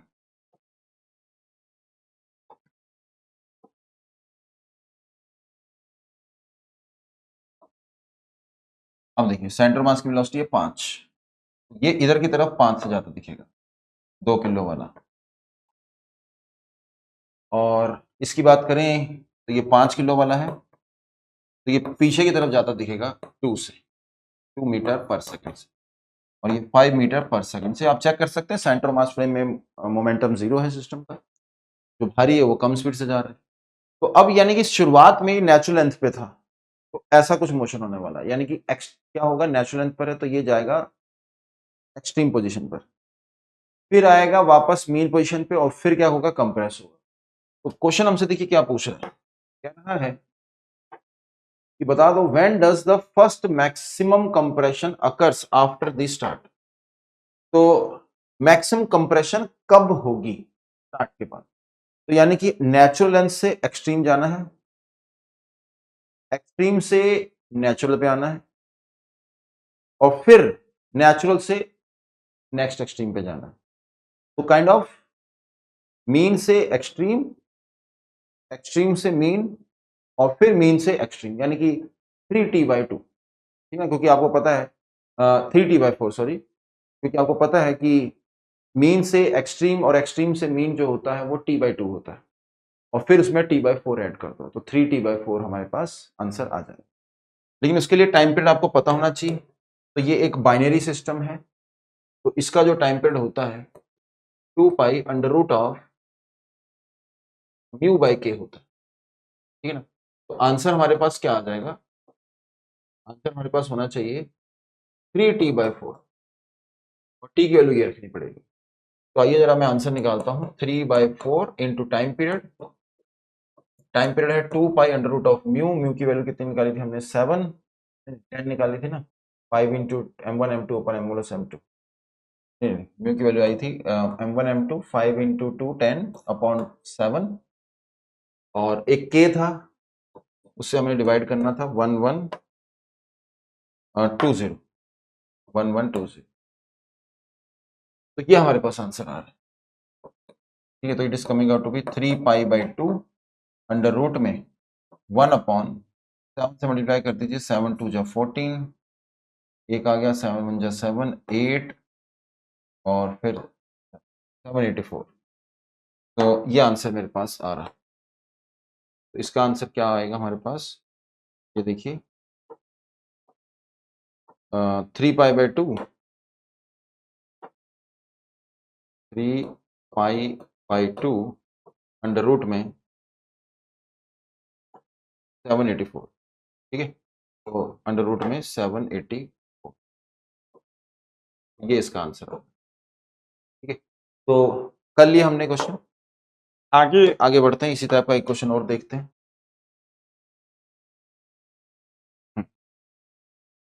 क्या है, टू ब्लॉक्स, एक है 2 किलो और एक है 3 kilo, rest on a smooth horizontal surface, are connected by a spring of thickness 120 newton, each the spring is conducted, A is imparted a velocity of 2 meter per second on the line of same. Find the displacement of A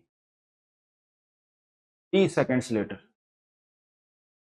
तो displacement of A T second के बाद, ठीक है, तो ये पूछ रहे हैं, मतलब as a function of time हमें ए की डिस्प्लेसमेंट वगैरह जो है वो फाइंड करनी है। तो देखिए अब हमें पता है कि मोशन कैसा होने वाला है, तो क्वेश्चन तो खत्म ही है, क्योंकि हम इस मोशन को फील करेंगे, हम सेंटर ऑफ मास के फ्रेम से देखेंगे, सेंटर ऑफ मास के फ्रेम से ये इस तरह का कुछ मोशन ये कर रहा है, तो एसएचएम ये सेंटर ऑफ मास फ्रेम में कर रहा है, ठीक है ना, ग्राउंड के फ्रेम में एसएचएम ये नहीं कर रहा, तो सेंटर ऑफ मास के फ्रेम में ये एसएचएम कर रहा है। तो आइए जरा वेलोसिटी ऑफ सेंटर ऑफ मास निकालते हैं। तो पहले तो के की वैल्यू कितनी दे रखी थी, देखते हैं जरा, के की वैल्यू दे रखी थी 120, के है 120 न्यूटन पर मीटर, ठीक है। तो अब देखिए जरा वेलोसिटी ऑफ सेंटर ऑफ मास निकालते हैं, तो ये आ जाएगी कितनी, 2 इंटू 2 और प्लस 3 इंटू 0 डिवाइड बाय सम 5, तो 4/5 आ रहा, ठीक है ना। तो ये velocity of centre of mass आ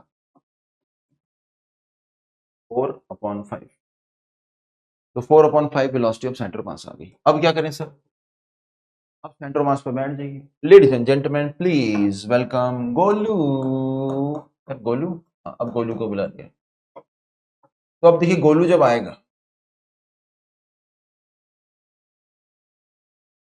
ठीक है,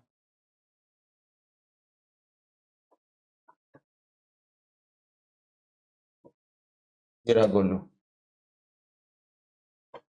ठीक है।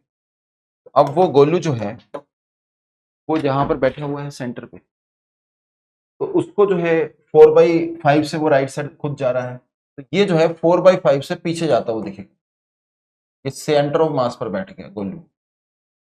और ये जो है कितने से जाता दिखेगा, ये इधर जाता दिखेगा कितने से, 2 - 4/5, तो ये भी 4/5 आएगा। 2 10 10 - 4, 10 - 4, सॉरी मेरी गलती हो गई, 6/5 आ रहा है, 6/5, क्योंकि मासेस डिफरेंट है तो ऑब्वियसली ये वेलोसिटी सेम नहीं हो सकती, क्योंकि सेंटर ऑफ मास एक ऐसा फ्रेम है जहां पर जो मोमेंटम होता है सिस्टम का वो क्या रहता है, आधा 0 रहता है, ठीक है ना। तो ये चीज है, तो देखिए ये रहा 2 kg और ये रहा हमारे पास 3 kg। अब क्या करें सर, तो हमें ए कौन है, राइट वाला, उसकी मेरे को चाहिए displacement of A T seconds later, तो ए की डिस्प्लेसमेंट चाहिए टी सेकंड के बाद। तो हम ऐसा करते हैं, गोलू के रिस्पेक्ट में ए की डिस्प्लेसमेंट लिख लेते हैं, है ना। गोलू के रिस्पेक्ट में क्या डिस्प्लेसमेंट होगी वो लिखते हैं। तो अभी देखिए मोशन स्टार्ट हुआ है, कहां से स्टार्ट हुआ है, नेचुरल लेंथ से स्टार्ट हुआ है, नेचुरल लेंथ से मोशन जो है वो स्टार्ट हुआ, और अब इसका कुछ एम्पलीट्यूड होगा, इसका भी कुछ एम्पलीट्यूड होगा। अब वो इसका एम्पलीट्यूड कितना है वो हमें निकालना पड़ेगा, और इसका एम्पलीट्यूड कितना वो हमें निकालना पड़ेगा। तो चलिए हम इसका एम्पलीट्यूड मानते हैं, लेट अस सपोज इसका एम्पलीट्यूड है a1, और इसका एम्पलीट्यूड मानना पड़ेगा, तो वो हम मान लेते हैं a2। अब ये जो एम्पलीट्यूड है ये कैसे निकालें, क्योंकि देखिए मोशन जो है वो एसएचएम है, और अगर मोशन एसएचएम है तो उसके अंदर जो है टाइम पीरियड पता ही हमें 2π√μ/k होगा, और मोशन अगर एसएचएम है तो उसके अंदर हम एक्स को यानी कि डिस्प्लेसमेंट को लिख सकते हैं a sin ωt। लेकिन ए कैसे निकालें, तो ए तो निकालना पड़ेगा, और एम्पलीट्यूड दोनों के अलग अलग होंगे, तो हम क्या करें, भाई क्या करें, दिमाग लगाते हैं। जो सेंटर मास है वो 0 मोमेंटम फ्रेम है, तो हम एक कंडीशन तो बच्चों ये लगा ही सकते हैं, क्या, a1 displacement into 2 is equal to इसकी डिस्प्लेसमेंट 3 इंटू इसकी वेलोसिटी, क्या, सॉरी इंटू 3 इंटू इसका एम्पलीट्यूड। तो ये तो हम यूज ही कर सकते हैं, ठीक है, तो ये तो हम यूज ही कर सकते हैं। एक तो हमारे पास ये आ जाए, ये कैसे आया, क्योंकि सेंट्रो मास जो है वो एक 0 मोमेंटम फ्रेम है, तो उस पर बैठेंगे, तो m1a1 is equal to m2a2 लगेगा ही लगेगा, क्योंकि मोमेंटम 0 होता है ना, तो आप एक की मोमेंटम दूसरे के बराबर करोगे तो डी कटेगा, जैसे एक का मोमेंटम हो गया m1 dx1/dt, दूसरे का मोमेंटम हो जाएगा m2 dx2/dt, dt कट गया, m1x1 is equal to m2x2 आ जाए। और दोनों का जो सम है वो हम मैक्सिमम कंप्रेशन एक्सटेंशन से निकाल सकते हैं। तो आइए जरा मैक्सिमम कंप्रेशन एक्सटेंशन से निकालते हैं फटाफट। तो आप उसके लिए क्या लिखते हो, हाफ म्यू बी रिलेटिव का square is equal to half K A square, ये लिखते हो, है ना। तो आप ये यूज करिए, हाफ हाफ कटा, म्यू कितना आएगा, तो म्यू की वैल्यू भी यहाँ पर लिख लेते हैं भाई, कहाँ लिखें, यही लिखना पड़ेगा। तो देखिए यहाँ पर म्यू लिखता हूँ, 3 इंटू 2 6/5, तो 6/5 रिलेटिव वेलोसिटी कितनी है 2 यानी कि 4 डिवाइड बाय के कितना था भाई, ये था 120, और इसका अंडर रूट ले लीजिए, तो ये आपको ए मिल रहा है, ठीक है ना। देखिए कितना आ रहा है, 6 4 24 और 5 है और 120 है, तो 12 से कटेगा, तो 12 से काटो इसको भाई, तो 12 यहाँ पर 2 आ गया, नीचे 50 आ जाएगा, तो 1/25 का रूट यानी कि 1/5, तो a1 प्लस a2 जो है वो 1/5 मुझे मिल रहा है, a1 प्लस a2 1/5 मुझे मिल गया, ठीक है। और 2a1 इज इक्वल टू क्या है, 3a2 है। अब ये दो इक्वेशन है, दो वेरिएबल है, मैं फटाक से निकाल सकता हूँ, इसके अंदर क्या निकालू, a1 निकाल लूँ, ठीक, मुझे a1 चाहिए। तो चलिए सॉल्व करता हूँ, आइए सॉल्व करें और निकालते हैं क्या, a1। तो a1 प्लस a2 क्या है, 2a1 अपॉन क्या 3, 2a1 अपॉन क्या है 3, ये a2 की वैल्यू दी मैंने 2a1 अपॉन 3, इसको हम किसके बराबर कर देंगे 1/5 के, और एलसीएम लेंगे तो याद आएगा 5a1 by 3 is equal to 1/5। तो a1 की वैल्यू बच्चों मुझे मिल रही है 3/25। तो 3/25 मुझे a1 की वैल्यू मिल गई है। a1 की वैल्यू 3/25। अब एम्पलीट्यूड पता चल चुका है, अब मेरे को डिस्प्लेसमेंट लिखनी है। आइए जरा, कहाँ आंसर, वहीं इसी क्वेश्चन में और कहाँ। अब हमें यहां पर क्या पता चल चुका है, हमें यहां पर पता चल चुका है कि सेंटर मास के रिस्पेक्ट में अगर आप सेंटर मास पर बैठे हो और फिर किसको देख रहे हो, ए ब्लॉक को, तो उसका एम्पलीट्यूड कितना वो आपको पता चल चुका है। ठीक है ना, तो के की वैल्यू तो 120 थी, के की वैल्यू तो 120 थी, 120 थी, ये देखिए 120 डाल दी। और अब इसका जो एम्पलीट्यूड है वो हमें पता चल चुका है ना। इसकी डिस्प्लेसमेंट लिखना चाह रहा हूं, इसकी डिस्प्लेसमेंट कहां से लिखनी है, मीन पोजीशन से।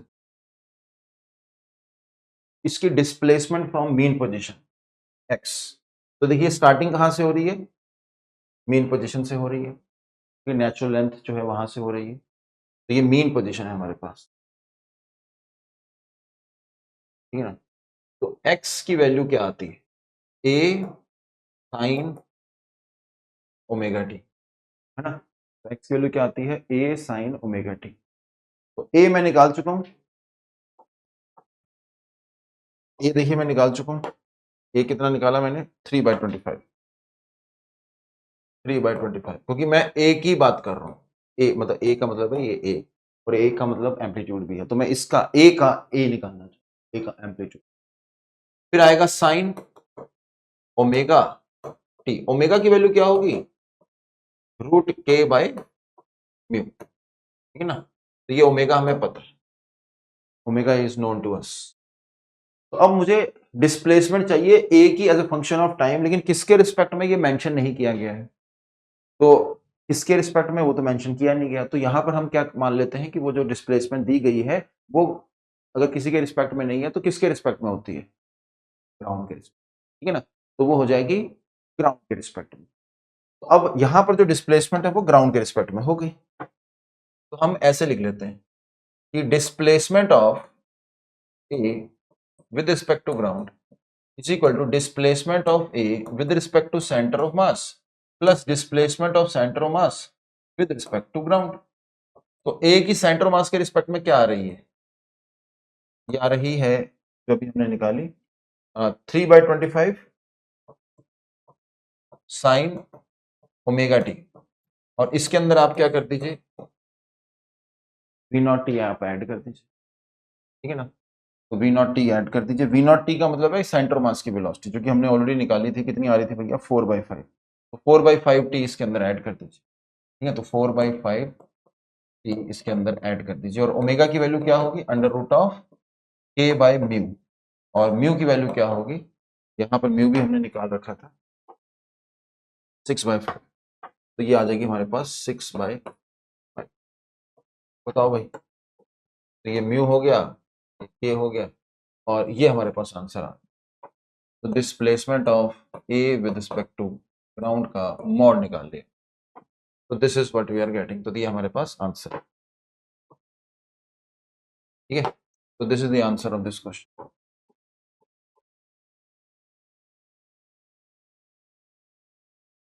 बताइए, ठीक है। तो हो गया, ये क्वेश्चन भी हो गया। अब बढ़ते हैं आगे, आगे और देखते हैं भाई, और क्वेश्चन हैं इस तरह के जो आपने ट्राई करने हैं। थोड़ा डिफरेंट तरीके का क्वेश्चन आपको देते हैं, एनर्जी पर बेस्ड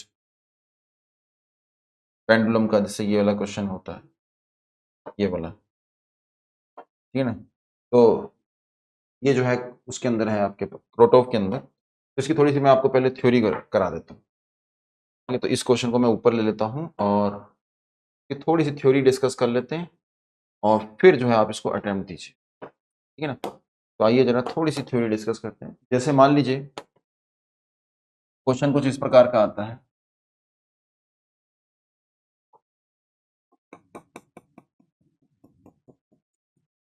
कि ऐसे ये दीवारें हैं और छत भी है। अब मान लीजिए कोई रॉड ऐसे है और एक रॉड ऐसे है और यहाँ पर कोई बॉब लगा दिया और लेट अस सपोज ये डिस्टेंस आपको L दिया है, ये डिस्टेंस लेट अस सपोज आपको अगेन L ही दिया है और ये डिस्टेंस भी L दिया है, ठीक है ना। और जो यहाँ पर रॉड्स जो जुड़ी हुई हैं इस पॉइंट पर और इस पॉइंट पर, वो इस तरह से जुड़ी हुई हैं कि कंस्ट्रेंट है कि डिस्टेंस जो है वो इस पॉइंट का इससे चेंज नहीं हो सकता। मतलब रॉड ऐसी तो लगी होंगी, ठीक है ना, डिस्टेंस जो है यहाँ से चेंज नहीं हो सकता। इसी तरह से इसका भी डिस्टेंस जो है यहाँ से चेंज नहीं हो सकता। तो इस तरह से ये कंस्ट्रेंट है। जैसे ये देखिए मैंने इस पेन को पकड़ा, कंस्ट्रेंट क्या है कि जो मेरी अभी दूसरी मतलब हैंड की जो उंगली है, इनके बीच का डिस्टेंस, इसका और इसके बीच का डिस्टेंस फिक्स हो चुका है, वो चेंज नहीं होगा। जैसे भी मैं इसको मूव कराने की कोशिश करूं तो डिस्टेंस चेंज नहीं होने वाला। तो ये चीज़ मुझे दिख रही है, ठीक है, डिस्टेंस चेंज नहीं होगा। तो अब मान लो इसके अंदर क्वेश्चन कुछ इस तरह का आता है, find time period of the Bob, ठीक है ना। तो बॉब को अगर हमने थोड़ा सा डिस्प्लेस कर दिया तो बता दो भैया इसका टाइम पीरियड क्या, ठीक है। तो ये सवाल है। तो बॉब को हमने थोड़ा सा डिस्प्लेस कर दिया तो find time period of the Bob. तो देखिए टाइम पीरियड कैसे निकालें इसके, उसके लिए आपको यहाँ पर सोचना होगा कि यार ये जो बॉब है इसका मोशन जो है वो किस प्रकार से होने वाला है, कैसा मोशन होने वाला है। मतलब जैसे नॉर्मल जो पेंडुलम होता है उसका मोशन तो ऐसे हो जाता है, two two two two two two. इसका मोशन कैसा होगा ये हमें सोचना। तो देखिए इसके लिए मैं आपको स्टेप बता देता हूँ। पहला स्टेप क्या है कि आप ना इन दोनों को ज्वाइन ही कर दो ऐसे, ये फर्स्ट स्टेप। तो ज्वाइन द हिंज्ड पॉइंट्स। तो ऐसे आप ना हिंज पॉइंट्स को ज्वाइन कर दो, ओके। और फिर उसके बाद draw perpendicular on the above line. तो जो ऊपर वाली लाइन है इस पर एक आप क्या करते हैं परपेंडिकुलर डाल दें, मतलब ऐसे कुछ ऐसे, ठीक है। और फिर find distance of Bob from above perpendicular, या फिर find distance of Bob from line created in step 1, from line created in step 1। तो जो step 1 है उसके अंदर जो लाइन क्रिएट करी गई थी वहां से इसका डिस्टेंस निकाल लो, ये बोल। देखिए यहां से जो डिस्टेंस होगा ये मान लेते हैं L इफेक्टिव। तो जो G है ना, जो इसकी एक्सेलरेशन आपको देखनी होगी, वो mg तो नीचे लग रहा होता है, तो यहां पर आपको G का कंपोनेंट चाहिए। अगर ये थीटा है, दिस एंगल इज थीटा, यानी कि ये एंगल थीटा है, तो G इफेक्टिव जो होगा वो ये होगा, ठीक है। तो स्टेप 4 के अंदर आप क्या लिखोगे, टाइम पीरियड जो होगा 2 pi under root of L effective upon क्या, G इफेक्टिव लगाना पड़ेगा। तो कुछ ऐसा केस है, ठीक है। तो L effective upon G effective, तो इससे आपका आंसर आ जाएगा। अब ये जो ज्योमेट्री के हिसाब से देखना है, ये डिस्टेंस बड़ा भी हो सकता था, बराबर होगा तो यहीं से पास करेगा ना। तो इसके अंदर टाइम पीरियड का formula 2 pi under root of L effective upon G effective हो जाएगा। अब उनकी L इफेक्टिव और G इफेक्टिव की वैल्यू ज्योमेट्री के बेसिस पे हमें निकालनी पड़ेगी। जैसे यहाँ पर मैंने आपको ज्योमेट्री दे दी, तो अगर आप इसके परपेंडिकुलर डालोगे ना तो ये इस तरीके से परपेंडिकुलर आएंगे सारे। तो फिर ये डिस्टेंस निकालना होगा और थीटा का निकालना होगा और सॉल्व करना होगा। तो ये है एक स्टैंडर्ड प्रोसीजर, ठीक है। अब इसका जो है यूज आपने करके दिखाना है इस क्वेश्चन के अंदर, ठीक है। तो चलिए करिए, इस क्वेश्चन को खुद करिए और ट्राई टू सॉल्व इट। देखिए क्या कह रहा है, weightless rigid rods of length of rod with small iron bob at the end is hinged at point A to the wall so that it can rotate in all directions. The rod is kept in the horizontal position by a vertical inextensible string of length 20 centimeter. ठीक है, fixed at its midpoint. दिख रहा है हमें. The bob is displaced slightly perpendicular to the plane of the rod and string. तो rod और string का जो प्लेन है उसके परपेंडिकुलर हमने हल्का सा इसको डिस्प्लेस किया, तो ऐसे डिस्प्लेस किया ऐसे. तो find period of small oscillation of the system in the form of pi x by 10 seconds and fill the value of x. तो आपको x की वैल्यू यहां पर निकालने को बोला जा रहा है. बिल्कुल वैसा ही क्वेश्चन है और करते हैं सॉल्व भाई.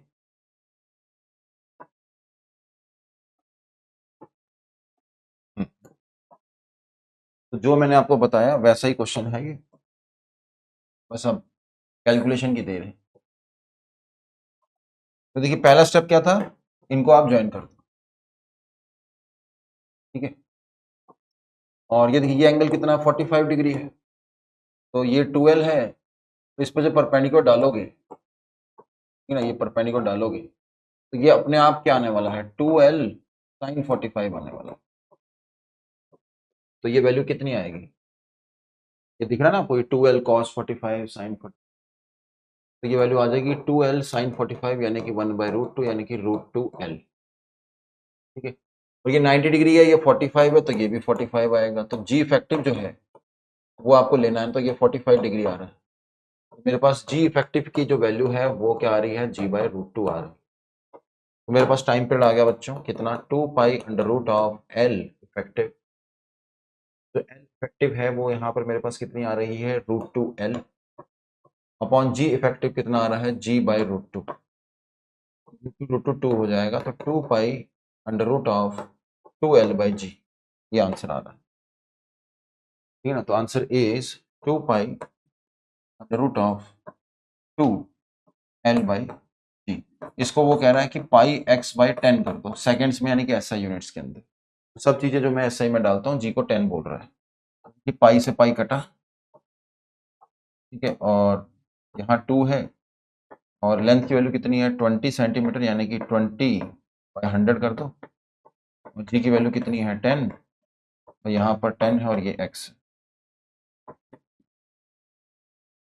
तो यहाँ पर आ जाएगा हमारे पास 4 रूट, मतलब 2 × 2 कर दिया तो 2 आ गया ना, का रूट लेंगे 4, और एक 10 कटेगा, 100 बचेगा, वो कट जाएगा, तो x की वैल्यू 4 ही आ जाएगी. तो मेरे पास x की वैल्यू हाउ मच 4 आ रही है. तो this is the answer of this question. ठीक है ना, तो आंसर आ चुका है. तो ये हो गया भैया ये सवाल भी. ठीक है, तो इस तरह के क्वेश्चन आप आसानी से कर सकते हैं. ये भी देख लीजिए भाई, ये पार्ट ऑफ SHM वाला क्वेश्चन है, आराम से कर डालो. Block of mass 0.9 kg, 0.9 kg is attached to a spring of force constant K lying on a frictionless floor. The spring is compressed to √2 centimeter and the block is at a distance of 1/√2 from the wall as shown in the figure. When the block is released, it will make elastic collision within the wall and its speed of motion is 0.2. Find the approximate value of K. K की approximate value निकालने को बोल रहा है. तो देखिए √2 amplitude है ना, ये हमें पता चल गया. और अब इसका टाइम पीरियड कैसे निकलेगा, तो देखिए अगर √2 एम्पलीट्यूड है, क्योंकि आपने इसको √2 कंप्रेस किया, तो ये जो x की वैल्यू क्या है, यहां पर मेन पोजीशन से डिस्प्लेसमेंट ये है 1/2. तो एक प्रकार से √2/2, √2/2 होता क्या है 1/√2. तो इसका मतलब हाफ ऑफ एम्पलीट्यूड की बात हो रही है, यानी कि वो क्वेश्चन जो मैंने आपको थ्योरी में कराया था. तो ये एकदम से हो जाना चाहिए, क्योंकि ये टाइम जो होगा t/12 हो जाएगा, है ना. तो हम कह सकते हैं टाइम पीरियड जो होगा दैट विल बी t/2, या मीन से एक्सट्रीम, एक्सट्रीम से मीन, और प्लस मीन से एक्सट्रीम नहीं जाना, हाफ ऑफ एम्पलीट्यूड जाना है और फिर वापस आना, तो वो हो जाएगा t/12 × 2. ठीक है, तो t/2 + t/6 तो एलसीएम ले लिया 6, तो यहाँ पर आ जाएगा 4t/6 यानी कि 2t/3 हमारे पास टाइम पीरियड आ रहा। तो अब देखिए जरा k की वैल्यू मुझसे पूछ रहा है, तो according to the question ATQ क्या हो रहा है कि जो 3t/4 मैंने निकाला है इसकी वैल्यू 0.2 है यानी कि 2/10 है।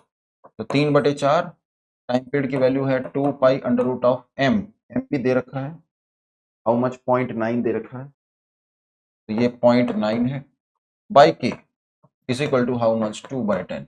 अब यहाँ से आप k की अप्रॉक्सीमेट वैल्यू निकाल सकते हैं, तो k की वैल्यू अप्रॉक्स यहाँ से निकल जाएगी, क्वेश्चन हो गया। ठीक है, सेम टू सेम अभी जस्ट मैंने थ्योरी के अंदर आपको कराया था। ठीक है, चलिए और देखें भाई, तो देखिए कुछ क्वेश्चंस आपको होमवर्क में दे देते हैं। ठीक है ना, कोई भी क्वेश्चन हो, कैसा भी क्वेश्चन हो, बेसिक से करेंगे तो सॉल्व होगा ही होगा। ठीक है, बेसिक से करना है। थोड़ा सा डिफरेंट तरीके का क्वेश्चन देखते हैं, जैसे अब ये क्वेश्चन है थोड़ा सा डिफरेंट लग रहा है, तो आइए जरा इसको भी देख लेते हैं कैसे करना है। थोड़ा सा डिफरेंट है, सिचुएशन डिफरेंट कह रहा है सॉलिड स्फीयर है, रेडियस r है, rolls without slipping in a cylindrical vessel, radius कितना है 4r। Find angular frequency of the small oscillation of the sphere in per second, take r की value 1/14, g की value this, axis of cylinder is fixed and hall. तो एक solid sphere है जो कि ऐसे ऐसे नीचे गिर रहा है, तो it is kind of this, एक सिलेंडर है और यहां पर आके एक सॉलिड स्फीयर है।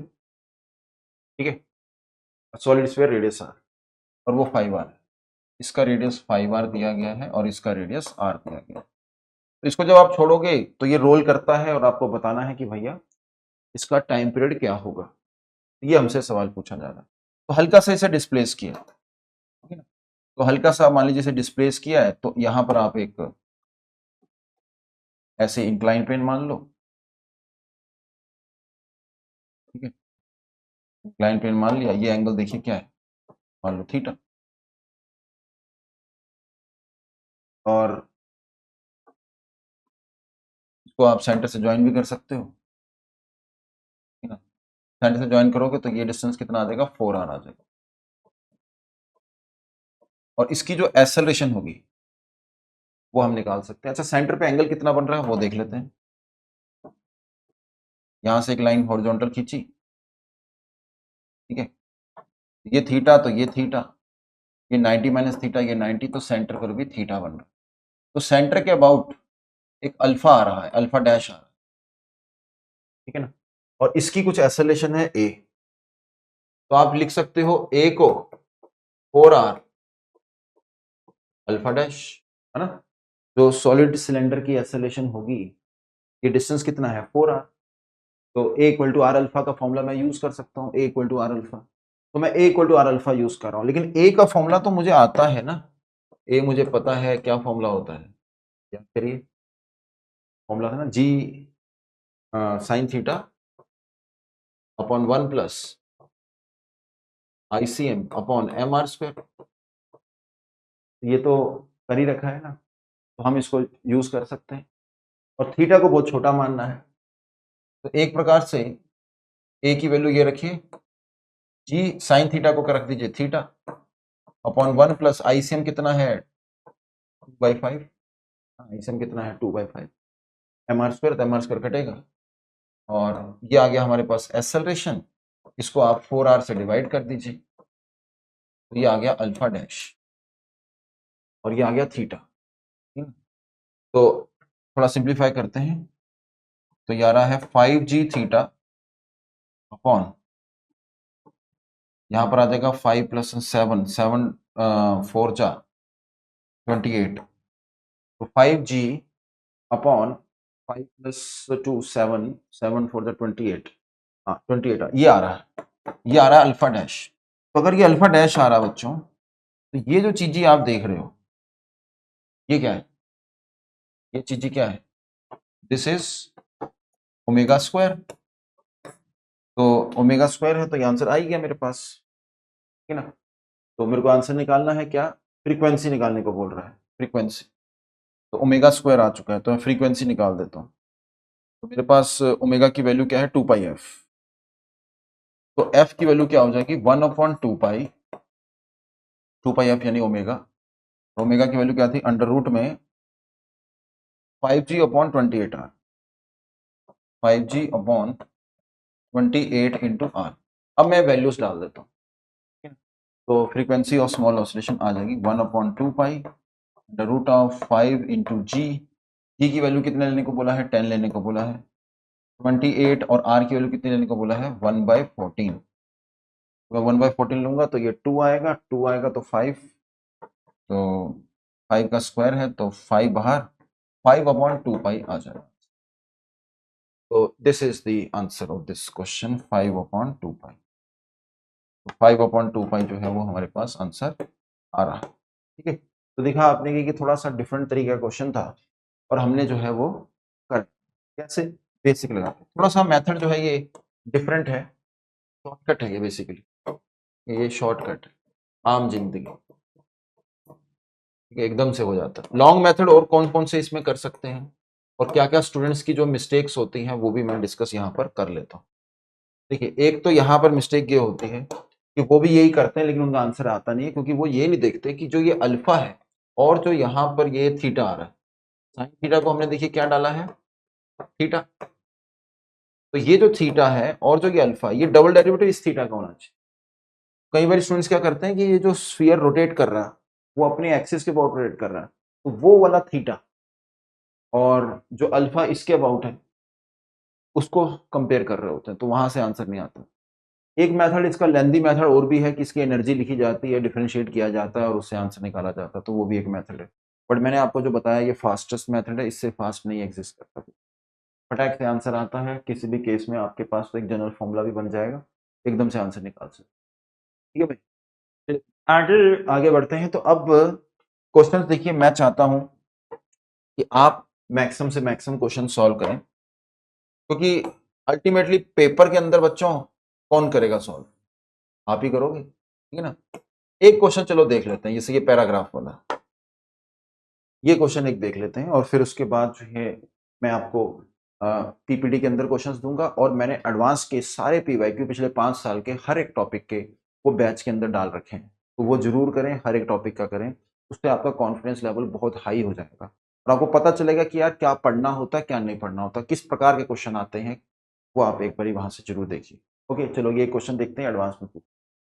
कह रहा when a particle of mass m moves on the x-axis in a potential in the form of this y is equal to x square, it performs simple Hurring motion. The corresponding time period is proportional to m by k as seen easily using the dimension analysis. However, the motion of a particle can be periodic even when its potential energy increases on both sides of x equal to 0 in a way different from kx square. सही कह रहा है। And its total energy is such that the particle does not escape to infinity.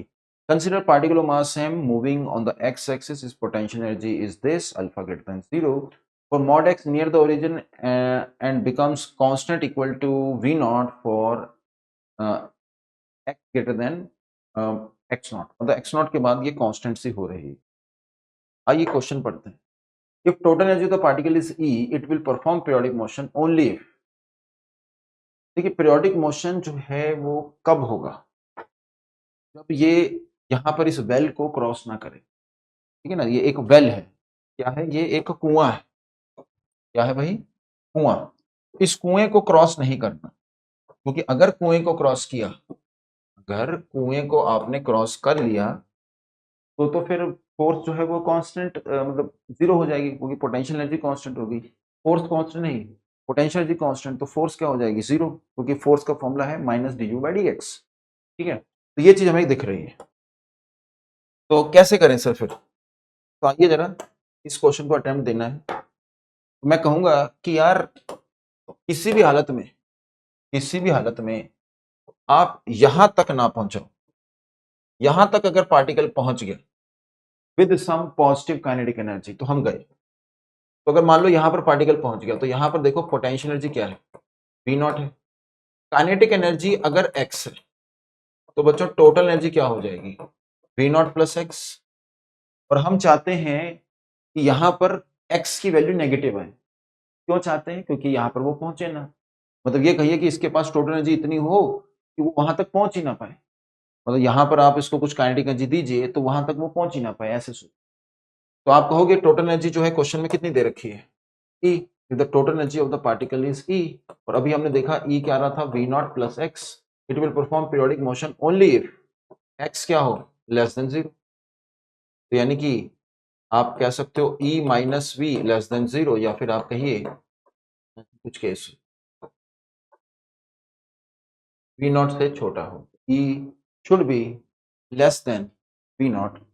और एक देखिए E जो है should be less than V not, तो ये greater than V not, less than 0, या तो हमारे पास सी ऑप्शन मैच कर रहा है कि जो E है टोटल एनर्जी वो V नॉट से कम हो और ऑब्वियसली 0 से बड़ी हो। तो टोटल एनर्जी नेगेटिव हो जाएगी तो फिर से काइनेटिक एनर्जी नेगेटिव आ जाएगी। चलिए आगे आगे बढ़ते हैं। नेक्स्ट क्वेश्चन इसमें क्या है, for periodic motion of small amplitude a the time period T of this particle is proportional to, किसके प्रोपोर्शनल होगा? तो for periodic motion of small amplitude a, तो अल्फा यहां पर डिफाइन करना पड़ेगा। देखिए अल्फा क्या है, अल्फा उसने कहा कि px जो है वो अल्फा x की पावर 4 है, तो ठीक है भाई, तो अल्फा x की पावर 4 है और पीरियोडिक मोशन है और उसका एम्पलीट्यूड दे दिया है a। The time period t of the particle is proportional to, time period के बारे में पूछ। तो देखिए जो फोर्स है वो है अल्फा सॉरी पोटेंशियल एनर्जी ये है। तो आपको पता है कि अगर ये पोटेंशियल एनर्जी है तो इसको अगर हम डिफरेंशिएट करते हैं x के साथ, ये पोटेंशियल एनर्जी को डिफरेंशिएट करते हैं x के साथ, तो minus D you by D x, तो ये आपको फोर्स मिलता है ना, तो ये फोर्स होता है डेफिनेशन के हिसाब से। ये हमारे पास इक्वेशन आ रही है और जो पोटेंशियल एनर्जी है वो x की पावर 4 पर है, मतलब x की पावर 4 ऐसा कुछ ना। पोटेंशियल एनर्जी को उसने लिखा है अल्फा x की पावर 4, हाँ vx जो है वो अल्फा x की पावर 4, तो potential energy as a function of x is alpha x की पावर 4। तो मैंने देखिए फोर्स का फॉर्मूला लिख लिया, तो मेरे पास फोर्स का फॉर्मूला आ गया, तो मैं फोर्स को लिख सकता हूँ, ये आ रहा है माइनस अल्फा 4x क्यूब। ये फोर्स आ रही है, लेकिन ये तो एसएचएम वाली तो है नहीं, this is not SHM. But वो कह रहा है कि नहीं एसएचएम तो नहीं है लेकिन पीरियोडिक तो है ये, तो अगर ये पीरियोडिक है तो आप बता दीजिए यहाँ पर किसके प्रोपोर्शनल आएगा। तो इसका मतलब क्या है कि मुझे एग्जैक्ट एक्सप्रेशन भी नहीं निकालना, मुझे तो अगर एग्जैक्ट एक्सप्रेशन निकालना तो मैं तरीका बता ही देता हूँ। आप इसको क्या लिख दीजिए, मास इंटू एक्सेलरेशन, और उस एक्सेलरेशन को dv बाई dt है उसको dx से मल्टीप्लाई और dx से डिवाइड कर दीजिए, तो याद आएगा माइनस अल्फा 4x क्यूब, ये आ जाएगा। तो यहाँ पर अपने पास dx बाई dt क्या हो जाएगा भाई, v, ये आ जाएगा M V D V minus alpha 4x cube dx, ये आ गया। अब इसमें क्या है कि शुरुआत में कुछ वेलोसिटी दी होगी तो इनिशियल लिमिट्स भी डालनी पड़ेगी, लेकिन मेरे को ना अल्टीमेटली सिर्फ और सिर्फ पावर वगैरह देखनी है, क्योंकि प्रोपोर्शनैलिटी पूछा गया। तो मैं इसको क्या करने जा रहा हूँ, किस प्रकार से करने जा रहा हूँ वो देखिए। इसको मैं ऐसा करता हूँ, लिख लेता हूँ एम वी डी वी, ये आ रहा है मेरे पास एम वी डी वी, ठीक है, M V D V is equal to minus alpha 4x cube dx। अब ये आ गया, अब पूरा आंसर नहीं निकालने का, ये सोचना कि अच्छा जो आंसर होगा वो किस तरह की फॉर्म में आ रहा होगा, क्योंकि डायमेंशंस से हम आइडिया लगा सकते हैं। तो मैं पूरा इंडिकेट नहीं कर रहा, इसको ऐसी रफ इंडिकेशन करूं, ये एम वी स्क्वायर बाई 2 कर दिया और यहां पर इंडिकेशन करोगे तो अल्फा होगा x की पावर 4 बाई 4 होगा, है ना, तो ये भी हटाओ, ये कांस्टेंट है, ठीक है। तो ये आ रहा है हमारे पास। अब आप जब वेलोसिटी लिखोगे तो याद आएगा अल्फा बाई एम का रूट और कुछ एक्स स्क्वायर आ जाएगा, है ना। अब आप वेलोसिटी को लिखोगे क्या, dx बाई dt, और यहां पर आ जाएगा ऐसे कुछ dt। ये रफ है, मैं पहले बोल देता हूं, ये रफ है, कहीं सोचे कि भैया ऐसे ही इंटीग्रेशन कर रहे हैं, ये रफ, ठीक है ना, to get answer, to get proportionality, proportionality चाहिए ना मुझे। और जब हम यहां पर टाइम निकालेंगे तो यहां पर देखिए क्या आने वाला है, यहां पर आप बोलोगे कि टाइम 0 से t हुआ और ये यहां पर कुछ एम्पलीट्यूड तक पहुंचे, तो मान लीजिए कुछ ए एम्पलीट्यूड तक पहुंचे आप, और इसको टाइम यहाँ पर आ जाएगा अल्टीमेटली, और ये आ जाएगा ऊपर m बाई अल्फा, ऐसा कुछ। ठीक है, तो v को लिख दिया dx by dt, x square आ गया।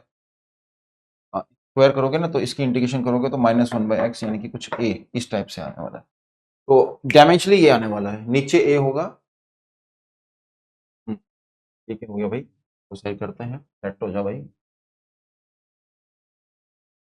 हाँ,